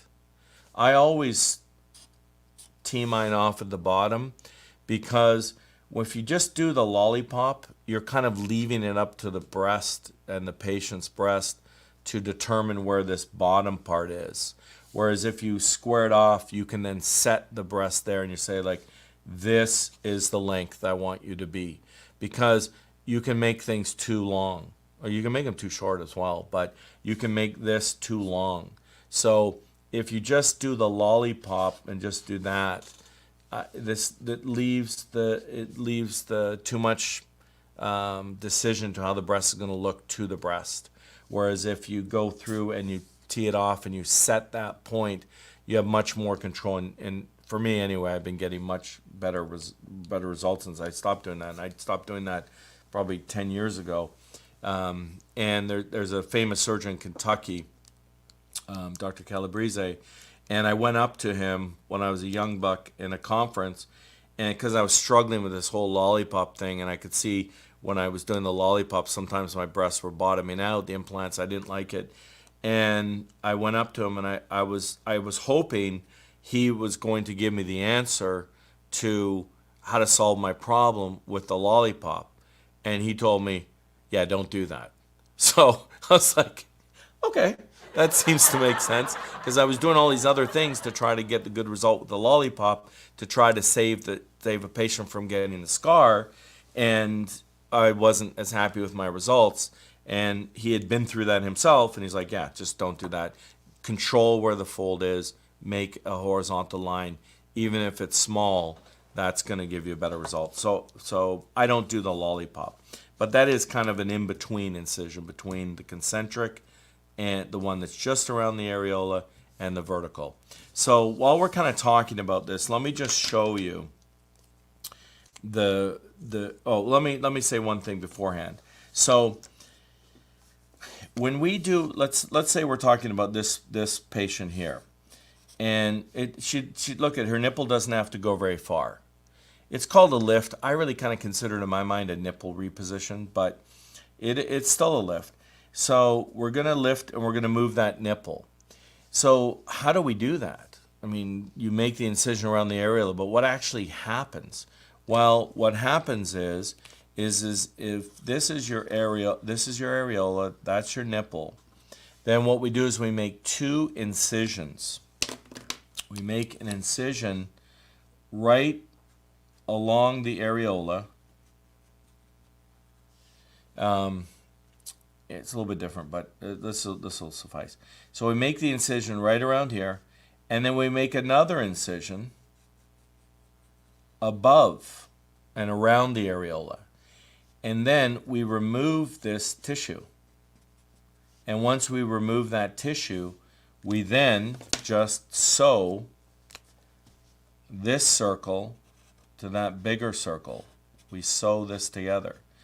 And by doing that, what we're actually doing is we're bringing that, and it looks like an ellipse because we're trying to raise the nipple. And so that's why this distance here is bigger than this distance. So we're moving that areola by closing these two circles. And we're bringing this in, and we're matching it up with the smaller inner circle.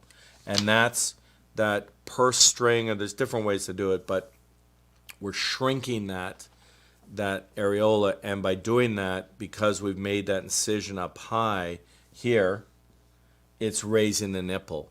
But if you try, and there's really, if you look at some of the older plastic surgery textbooks, if you try to do this operation in this patient, oh my God, it looks horrible, because what ends up happening is there's just no way that you can take out enough skin and have that little skin try to lift that nipple all this way up. And then what will happen is you end up with a nipple and areola that just look like this. They just get stretched out because your body's like, no, we cannot support all of this breast. We can't support it just with a little incision around the areola. So when people have this stage of droop and they need the full operation, but many times patients will ask me, can you just do it through the areola? In my mind, I'm like, what? There's no way I can lift that up. But I totally understand that patients, don't know that. But that's the reason. It's not a very powerful lifting operation just when you use around the areola. It's good for patients who don't need much lift, and we're just popping it up. I'm going to show you. And we're just moving the nipple up a little bit. That's perfect. But most patients don't need just a little lift. Most patients need a full lift, and I use this incision. The other thing I want to show you about this incision is really the magic of it, the power, the mago. So I've got a little piece of felt here, and I'm going to use this. Do you have a new little blank piece of paper? And I'm going to just shoot that one off there. Okay, thank you so much. So here. So imagine this is your breast. And what I do, this represents the incision that was made around the areola. This represents that vertical incision. Just for demonstration purposes, just assume there's going to be a vertical incision there. But I want to show you why we use this incision pattern. So when we're doing a lift with implants, even if we're just doing a lift, we kind of use your own tissue as the implant, but that's a separate story. So let's say we're doing a lift with implants. You have a lot of droop, you have a lot of ptosis. So we're going to do the big full-on scar around the areola, down the middle, and underneath. Well, what is that vertical scar doing? You might ask. So what I do is I actually put the implant in. Remember that photo I showed you from the operating room where the implant was in, the breast was like, ooh. Well, so now the implant is in, and now the breast is over here, and we're going to lift it up. And so what happens is, by using this vertical incision, if anyone has ever made volcanoes for their 5th grade school, then you'll know exactly what I'm talking about. Because I did this little school project with my kids, and they're like, wow, you can make great volcanoes. I'm like, do it every day. And so it's just like when you make a little paper cutout volcano. You make a circle, you make this vertical line, and what that allows you to do is to cone the breast. And so what we do is you put it in, the breast tissue is not really fitting the implant. We want the breast tissue to fit right on the implant. That's how you're going to, I always say I can't make you look like a breast augmentation. In my mind, I'm trying to make you look like a breast augmentation. So I want to form the breast to the implant. This to me is just a tool. It's a scaffold that I'm going to build your breast upon. I don't care about the number. I only care of what it's going to look like. And so this acts as a form, as a scaffold. And then what I do is using that vertical cut is it allows us to cone the breast. And so that breast will then sit down. I mean, it actually looks nice even right here. That breast will then sit down right tightly to the implant. And you get a really pretty shape because a more conical shape is pretty. And then the areola, oh my God, I lost the areola. The areola goes and it stays here. And we do some movement of that, and you don't need to really understand that. The most important thing is to understand that that's how it looks. And that's the point of having this vertical line. So there's some variability as to the implant size, but it has to fit your breast, it has to fit your chest. So if somebody comes in and they can probably only accommodate a 325cc implant and they ask for a 450cc implant, it's not going to look very good because your breast is really only capable of a certain shape, a certain amount of width. And if the scaffold, this form, is too big, then I can't really get a nice shape, and your breast ends up with not as good of a shape. So this form has to fit your breast, and then this vertical line will allow that to cone it and get a really pretty shape.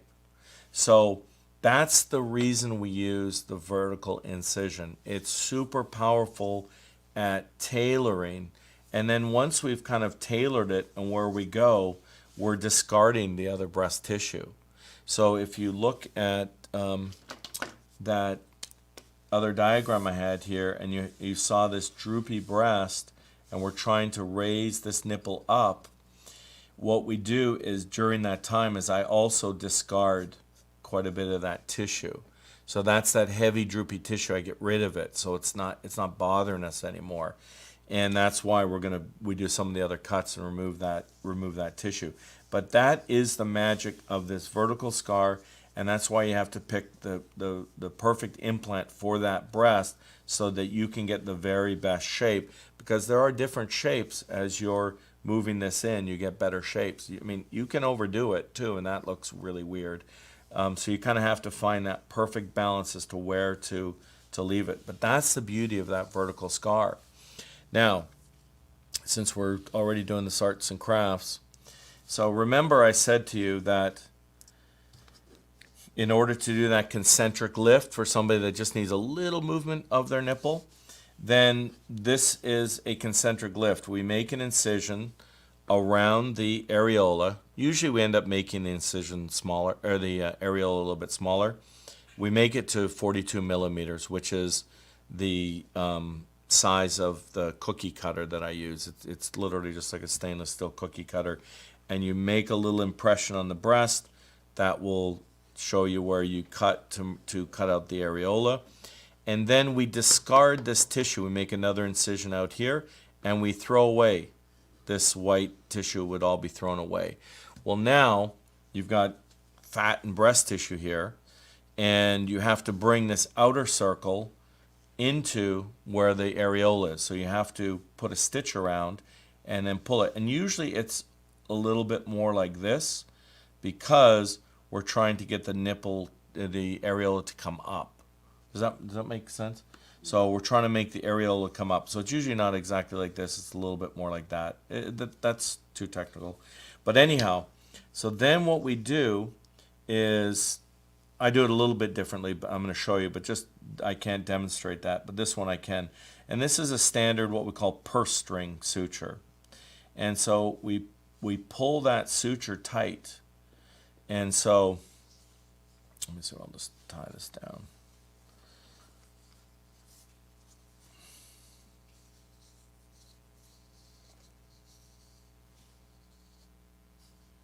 This is actually Gore-Tex material, and it's very slippery, so it likes to move back.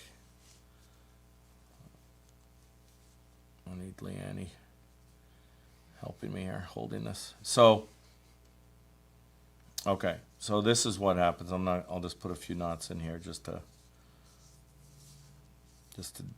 for demonstration.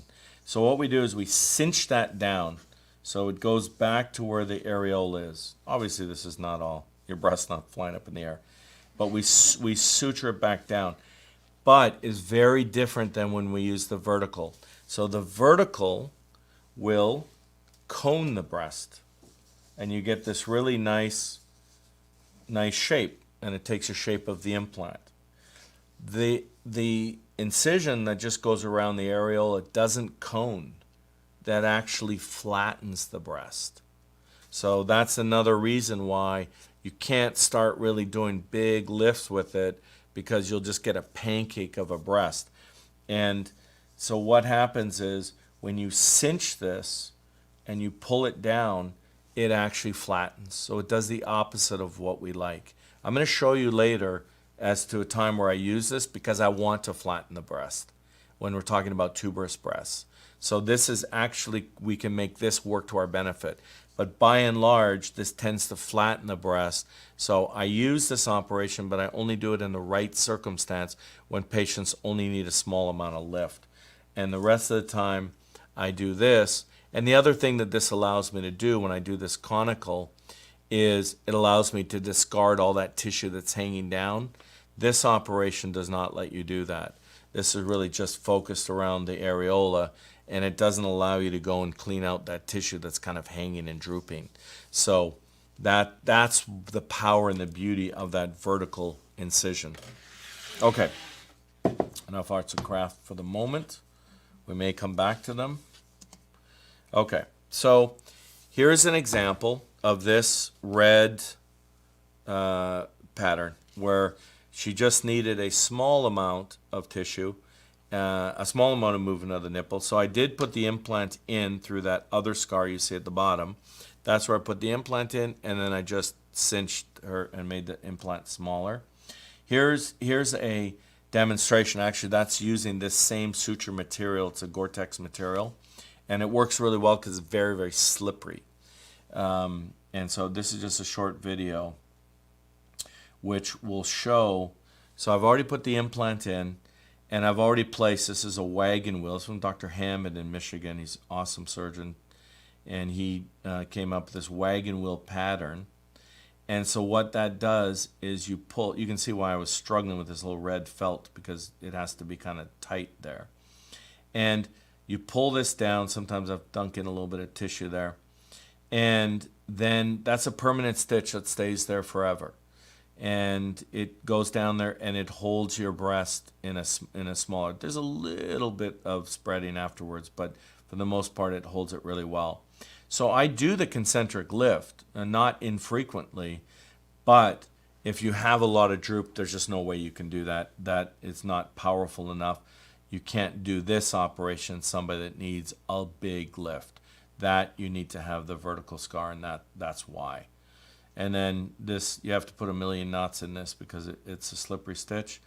And so after I've tied all of these knots, then we just take that little, we cut it and then just kind of dunk it underneath so that we don't see it again.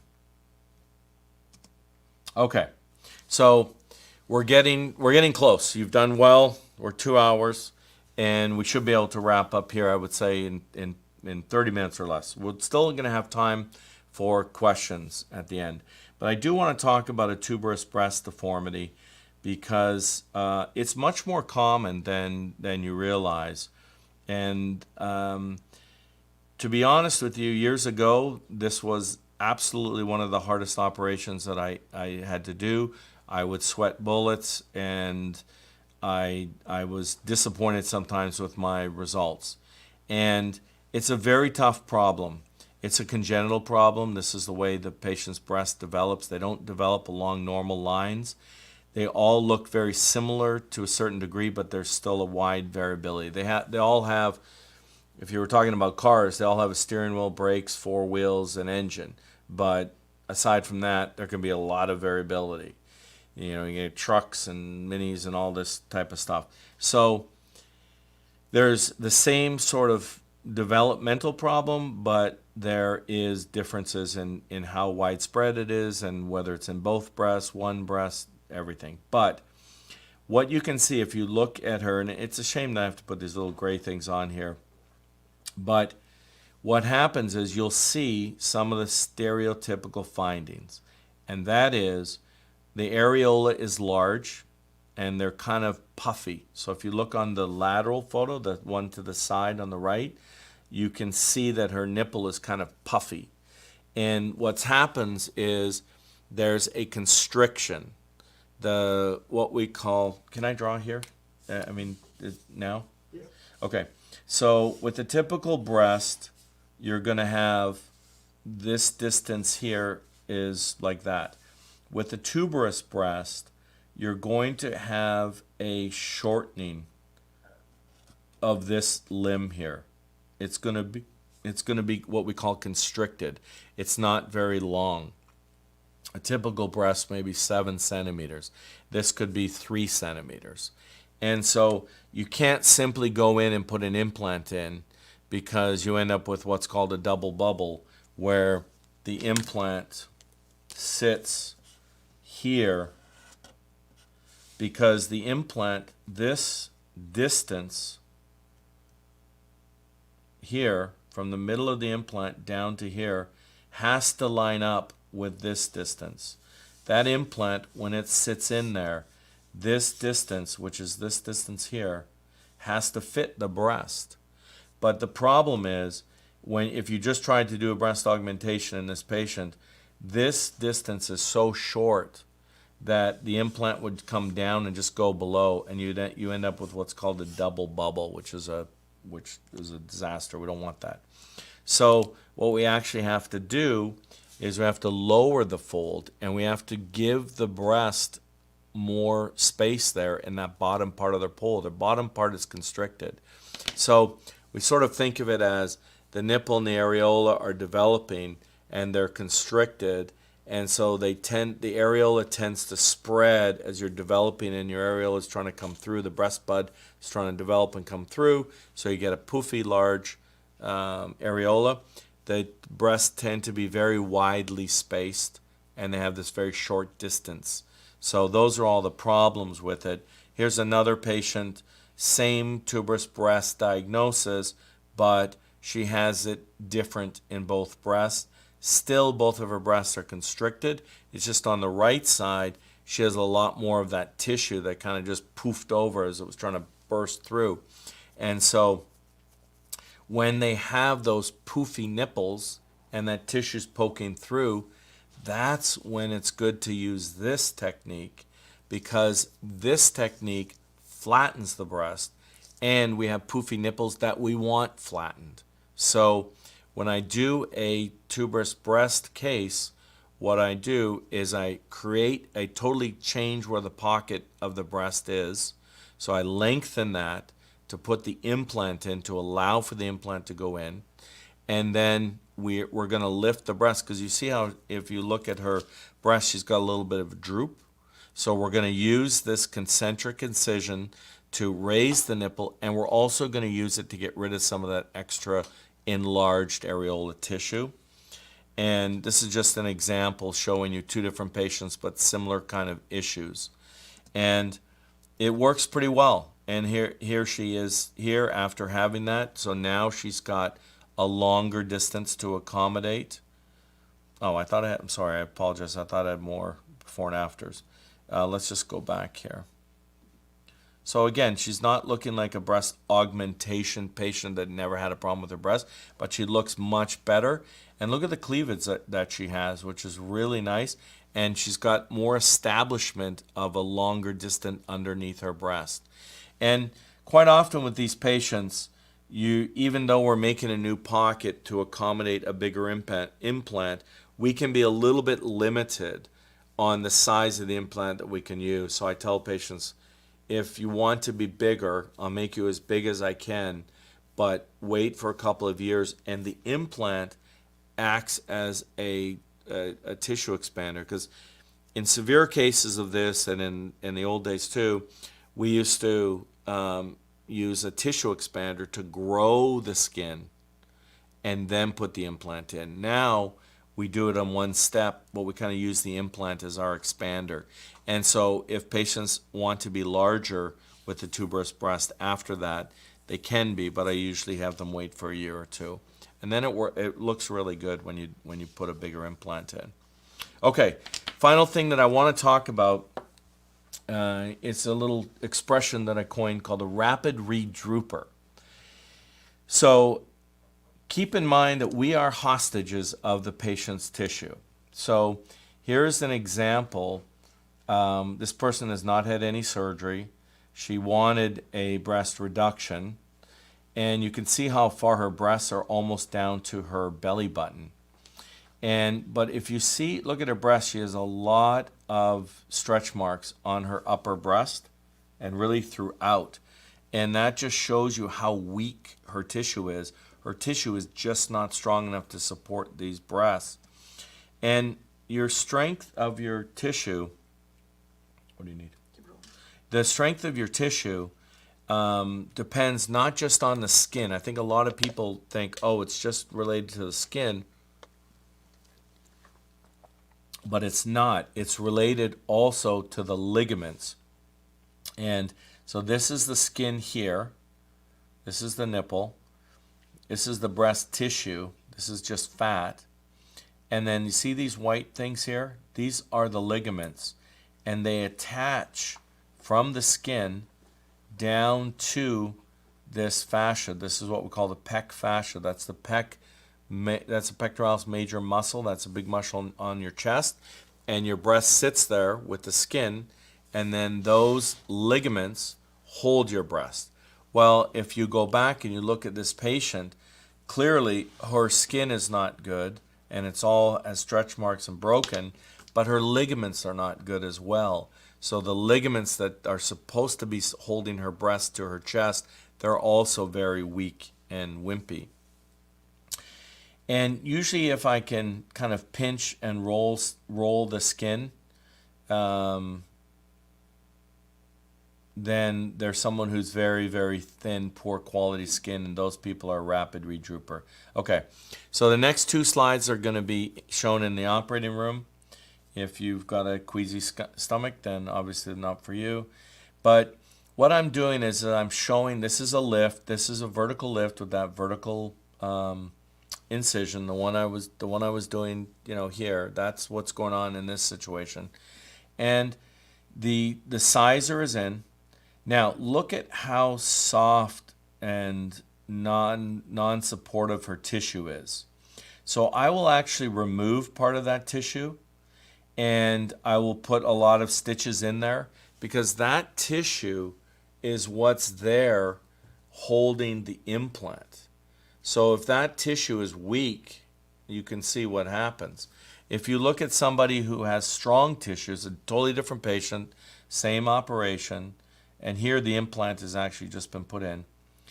And now this patient has good tissue. And look at how tight this is and how strong that is.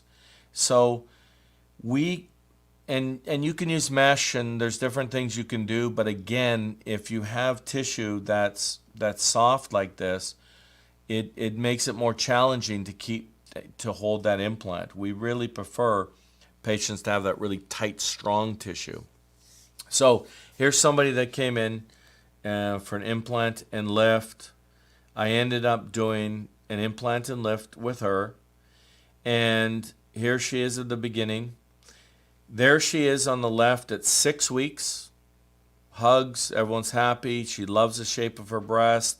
She likes the size. It has a nice soft upper pole that's coming down, nice volume, and looks pretty. There she is on the right side, same person, 6 months later. Now you can even tell the way she's looking at me, and when I was taking her photo, she's pissed. She's not happy. So over on the left, at 6 weeks, she was happy. There's her before up in the left there.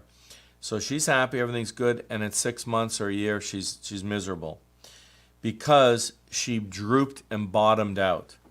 And so you can see her at the top, and then you can see her later. And she's bottomed out, and she doesn't have a good look to her breasts, and she's not happy. So I will tell those patients, sorry about that, this is a different patient. So I will tell those patients beforehand, you are a rapid redrooper. You don't have good tissue. You are most likely going to need a revision of your surgery in 12 months.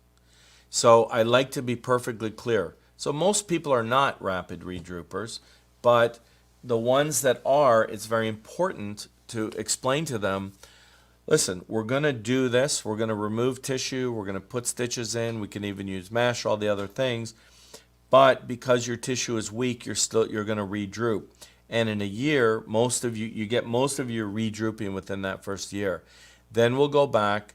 We will shorten up the breast as it had bottomed out. We will remove some of the tissue, and we will put more stitches in, and we'll tighten the tissue.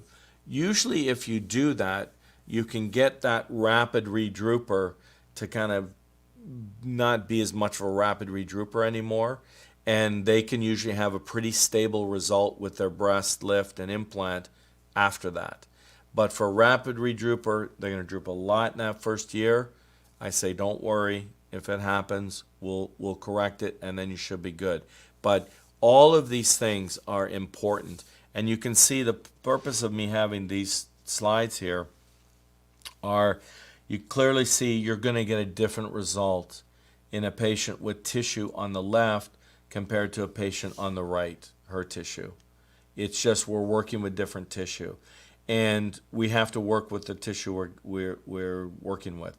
And I mentioned there are other techniques that we use that can help, but the bottom line is that we're dependent on your tissue.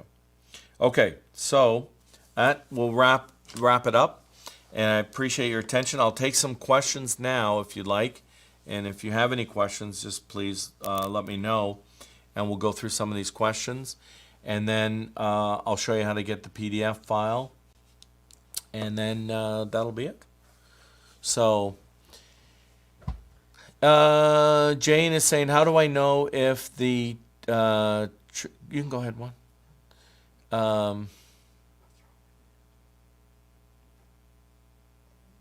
Juan, just making this a little bit bigger so I can see. Okay.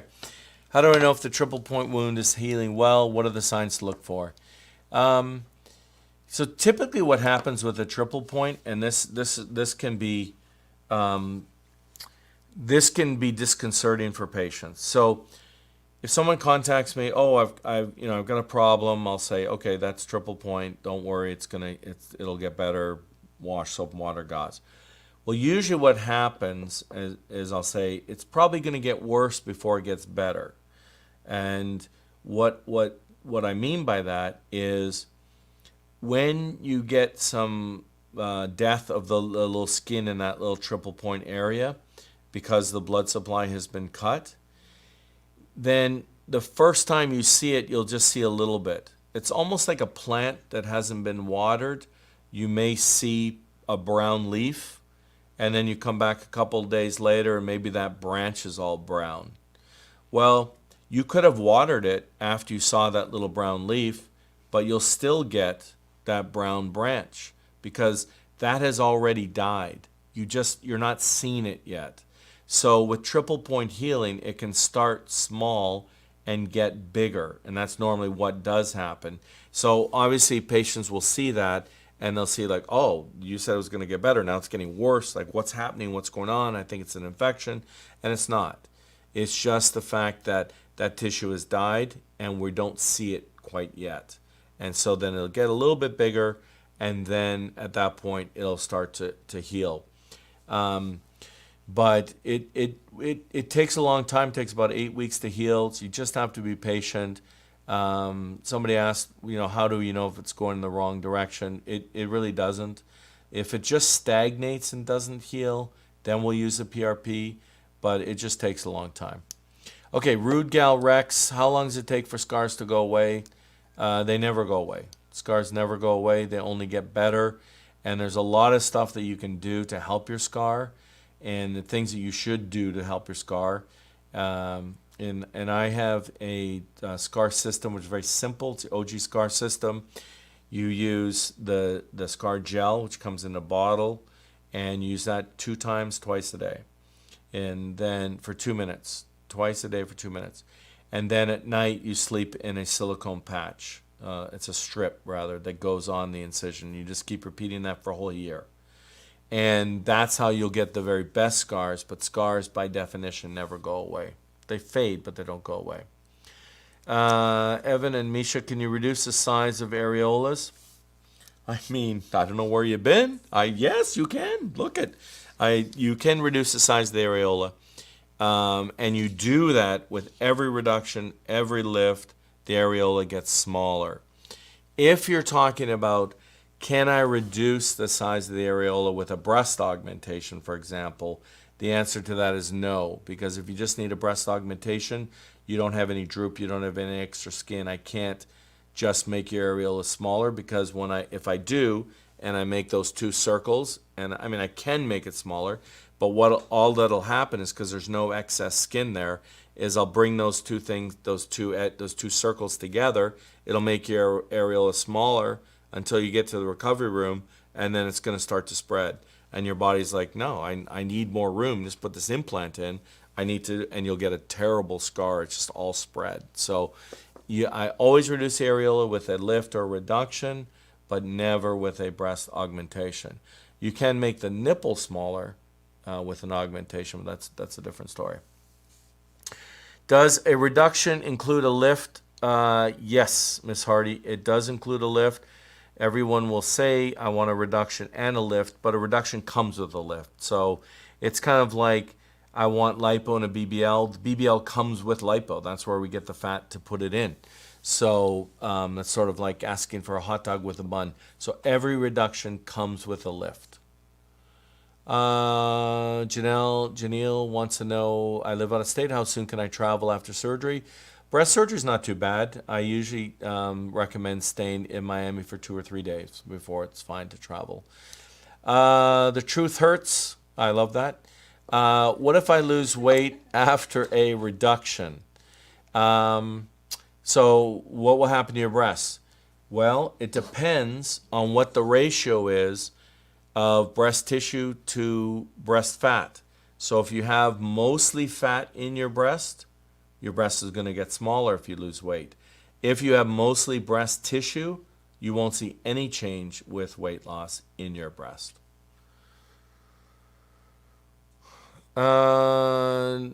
Nicole, Montgomery glands. I don't even know what Montgomery glands are, to be honest with you. Be removed with lift implants. I'm gonna say no, but I'm gonna have to go Google that. It's probably something I forgot from medical school, to be honest with you. Jane, after getting a lift and implant before having kids, will breasts not sag? Okay, that's a good question about lifting related to being pregnant. And so I've seen every single possible combination. So there's really no answer for you. Some people, I was talking about tissue and the quality of tissue. Some people can have a breast augmentation or breast reduction or breast lift with implant, and they get pregnant and their breasts can look exactly the same after. And you wouldn't even know they got pregnant. Other patients, they can have redroop. There's really no way to predict it. And there's no straight answer to that because it's very variable from patient to patient. So Michelle, your question says after removing and putting the areola back. So we don't do that. We don't take the areola off and put it on. We just move it. So most of the time sensation is fine after having a lift or reduction. I told you everyone thinks we take the nipple off and move it. But when do the inside sutures dissolve from a lift? It depends. There's a lot of different types of sutures, and they all dissolve at different times. And even sometimes inside, like for example, we didn't talk about revisional breast surgery, but for patients that need what's called capsulorrhaphy, where we're tightening the pocket. Somebody's had an implant, say for 10 years, we're exchanging their implants and doing some other things. We'll tighten the pocket, and for that I'll use a permanent stitch. So that stitch will never dissolve; it'll always be there. And then other cases, it's better to use a dissolvable stitch. In other cases, you use one that's kind of in between. It dissolves, but takes a long time to dissolve. So there's no one answer to that question.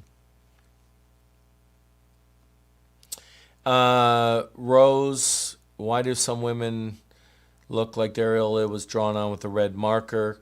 That's just because the incisions are still red. Incisions stay red for about a year. Nurse Fancy, all your questions are answered. Oh, that's awesome.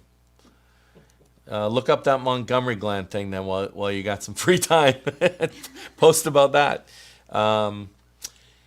Heard of a shelf bra? I mean, there's a lot. No, I haven't, but there's a lot of different terms that are used in plastic surgery that are sometimes, like just somebody, like rapid redrooper. That's just a term that I coined. You're not going to go to a textbook and read a chapter on rapid redrooping.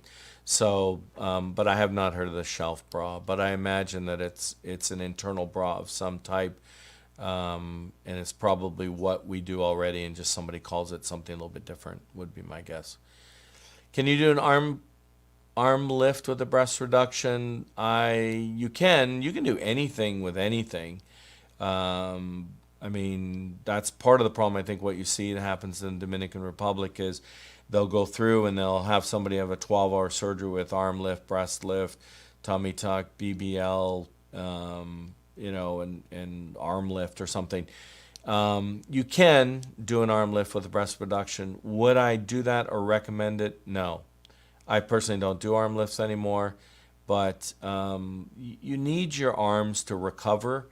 So I usually would suggest patients, if they're going to do their arms, just do their arms. But there's lots of surgeons that combine it with all different types of surgery. That's just my opinion. I think it's always better just to be safe and the more you do, the more operative time there is, the more risk there is for infection, for example. And the other thing is, it can sound like a good idea to have everything done at one time so you have one recovery, but you can have a miserable recovery and end up with a blood clot in your leg because you can't get out of bed, because you can't move your arms because they're hurting, and now you got your breast, and it's just, to me, it's too much. So I don't do it, but certainly there are lots of surgeons that do that. When can we fully lay down stomach flat with a breast lift with implant? Probably about 2 weeks is fine to do that. Whitney, don't try to play me, Whitney. Can someone with grade 1 SAG just get a breast aug? Have I ever done a breast aug in somebody with a grade 1? Absolutely. Many, many times. It's all about expectations, and it's all about having educated, informed patients. So if you're here watching this, obviously you're trying to educate yourself before you do something with your breast, or it's a Tuesday night, you've got nothing to do. So yes, you can do that. Here's the common thing I see or hear and used to believe. You'll even hear surgeons say that.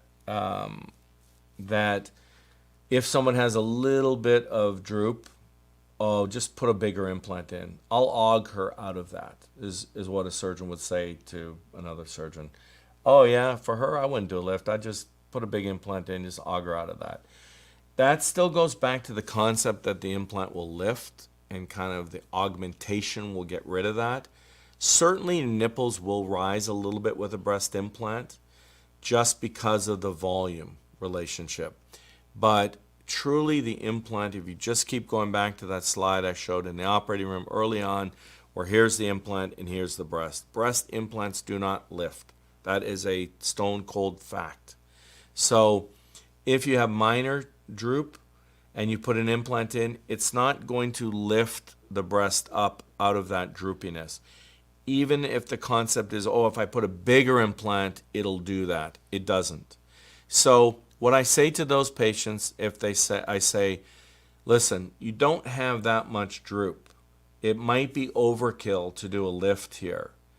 Why don't we put an implant in, and you're going to have a more natural look? That's what I say, and I do use the air quotes, which I'm not a fan of, but I have self-hate when I do it. Because the natural looks just means just a euphemism for droopy. So you're going to look a little softer, we'll say, or more natural, but you're going to look a tiny bit droopy because the implant will not lift your breast. Now, can you have a pretty breast and have a little bit of droop to it? Absolutely. So you might even be someone who says, I like the look of that. I don't necessarily have to have this high, tight, perky as you can possibly have breast, and I don't mind a little softness or natural look to my breast, then you can. If you're someone who says, I want this, then you're going to need a lift. If you've got any degree of ptosis, you'll need a lift of some degree or another, either the small one or the bigger one. So I will say that I am pretty quick to go to this incision pattern because, oh, where can I see it better? That's it. So I'm getting giddy. Okay, so I tend to go to this incision pattern. Can you see that? Okay, great. Oh wow, I love seeing it there. So I'll go to this incision pattern fairly quickly because of the power of the ability to cone the breast. And this is extremely powerful to get a really good shape. And it allows me to cut out the tissue that's causing the droop and get rid of it. So I love this operation. I love what it can do, and it's very powerful. So, but to answer your question again, if you do have mild ptosis and you don't mind a softer, more natural, slightly droopy look, then it's fine. I won't do somebody, if they really need a lift, I won't put an implant in because it's not going to look good at all. Okay. Jane, what are your thoughts on getting saline implants refilled after 6 months? I've never done that. Well, I don't know. I can't remember. But, yeah, those are the Montgomery glands. Nicole, thank you so much. Let me talk about that in a second. What was I talking about? The saline being. Oh yeah, the saline being refilled. Thank you, Oscar. You can do that. I don't know.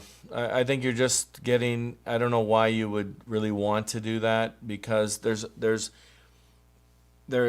So for example, today I did a implant exchange and did a lift and put new implants in, and she had saline implants in place that were 360. Okay, that's the number of 360 cc's. They were filled to 510. So you can't just fill any saline implant to any number you want. They're just like a silicone implant when they have sizes. So the saline have sizes, but they have about a 30 cc variability. So if you get a 350 cc saline implant, you might be able to fill it to 380.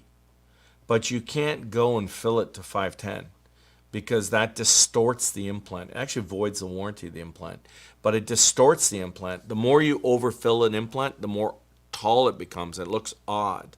So if you've only got 30 cc's, let's say you go in, you have your surgery, your implant's filled to 350, and then you're going to go back to fill them to 380. That's only 30 cc's. That's the size of the fluid in a medicine cup. So I don't really see any value in doing that, and you're just risking another operation, potential for infection. So I don't see of any value in doing that. And I know surgeons do that, but it doesn't make sense to me because I don't like to exceed the volume of that saline implant. If I want a 510 implant, I'll pick out a 500 implant and fill it to 510. I won't take a 360, 350 implant and fill it to 510 because you totally distort the shape of the implant. So I'm not a big fan of that. Yes, Nicole, the Montgomery glands, those are like the little pimples that go on the areola. You can trim those off. You could just, I mean, I've done that plenty of times. Take a little pair of scissors and just, it's like taking a skin tag off, basically. You do that. I would not do that during a lift just because I'm not looking for any problems. I would do it during an augmentation, or I would do it without any breast surgery. But just because we've changed the blood supply to the areola, I probably just wouldn't do it at the same time. I do breast surgery. I think I'd know those Montgomery glands. What if you have dense breast for implants? I don't really know exactly what you mean there. But if you just want a straight breast augmentation and you have a lot of dense breast tissue, it doesn't really matter.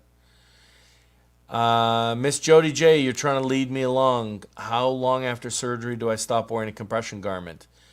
That's you don't wear a compression garment after having a breast augmentation. You just wear a post-surgical bra. Devious and complicated. Yes, you are. Because can you do J plasma on a grade 1 lift? I'm just looking for a little lift. I guess some people may do that. I certainly wouldn't do that. I think people really overestimate the power of J plasma, to be honest with you. Okay, we've reached the end. Look, we're early tonight, 2.5 hours. Let's get out some cards. Let's play some cards. A little backgammon going on. Okay, thank you very much for joining me. Oh, okay, so what did we do with the PDF? They can get it where?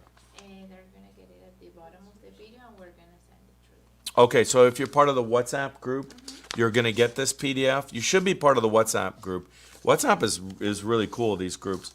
So you're going to get that through WhatsApp, or I'm old, so these young people make fun of me.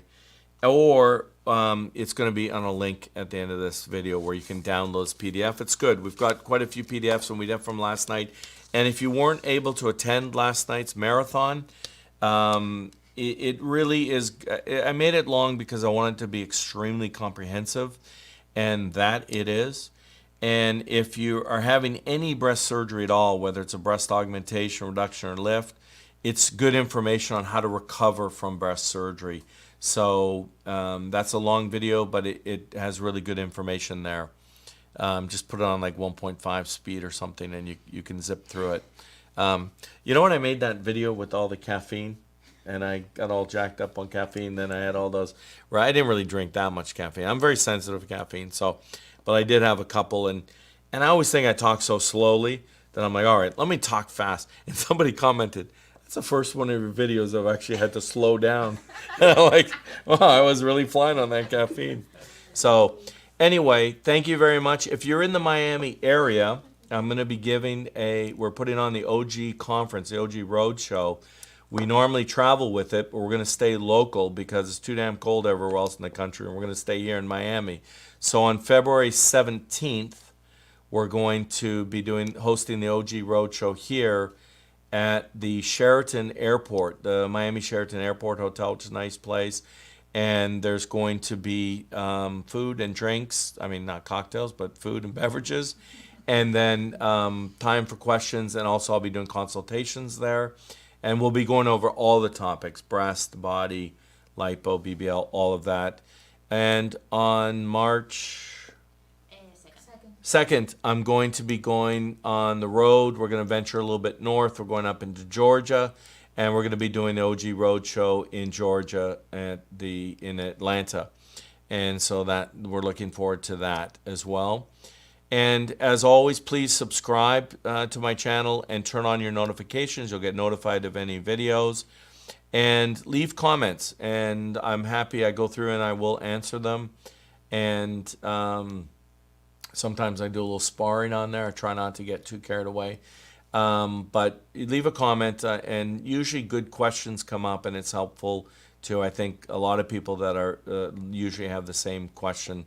And finally, if you have any questions that you would like to email me directly, I'm happy to receive emails. My email is very simple. It's the same as my YouTube channel, drwilliammiami@icloud.com, if you want to email me directly. Thank you very much. I hope all of you have a very good night. And until next time, we'll see you.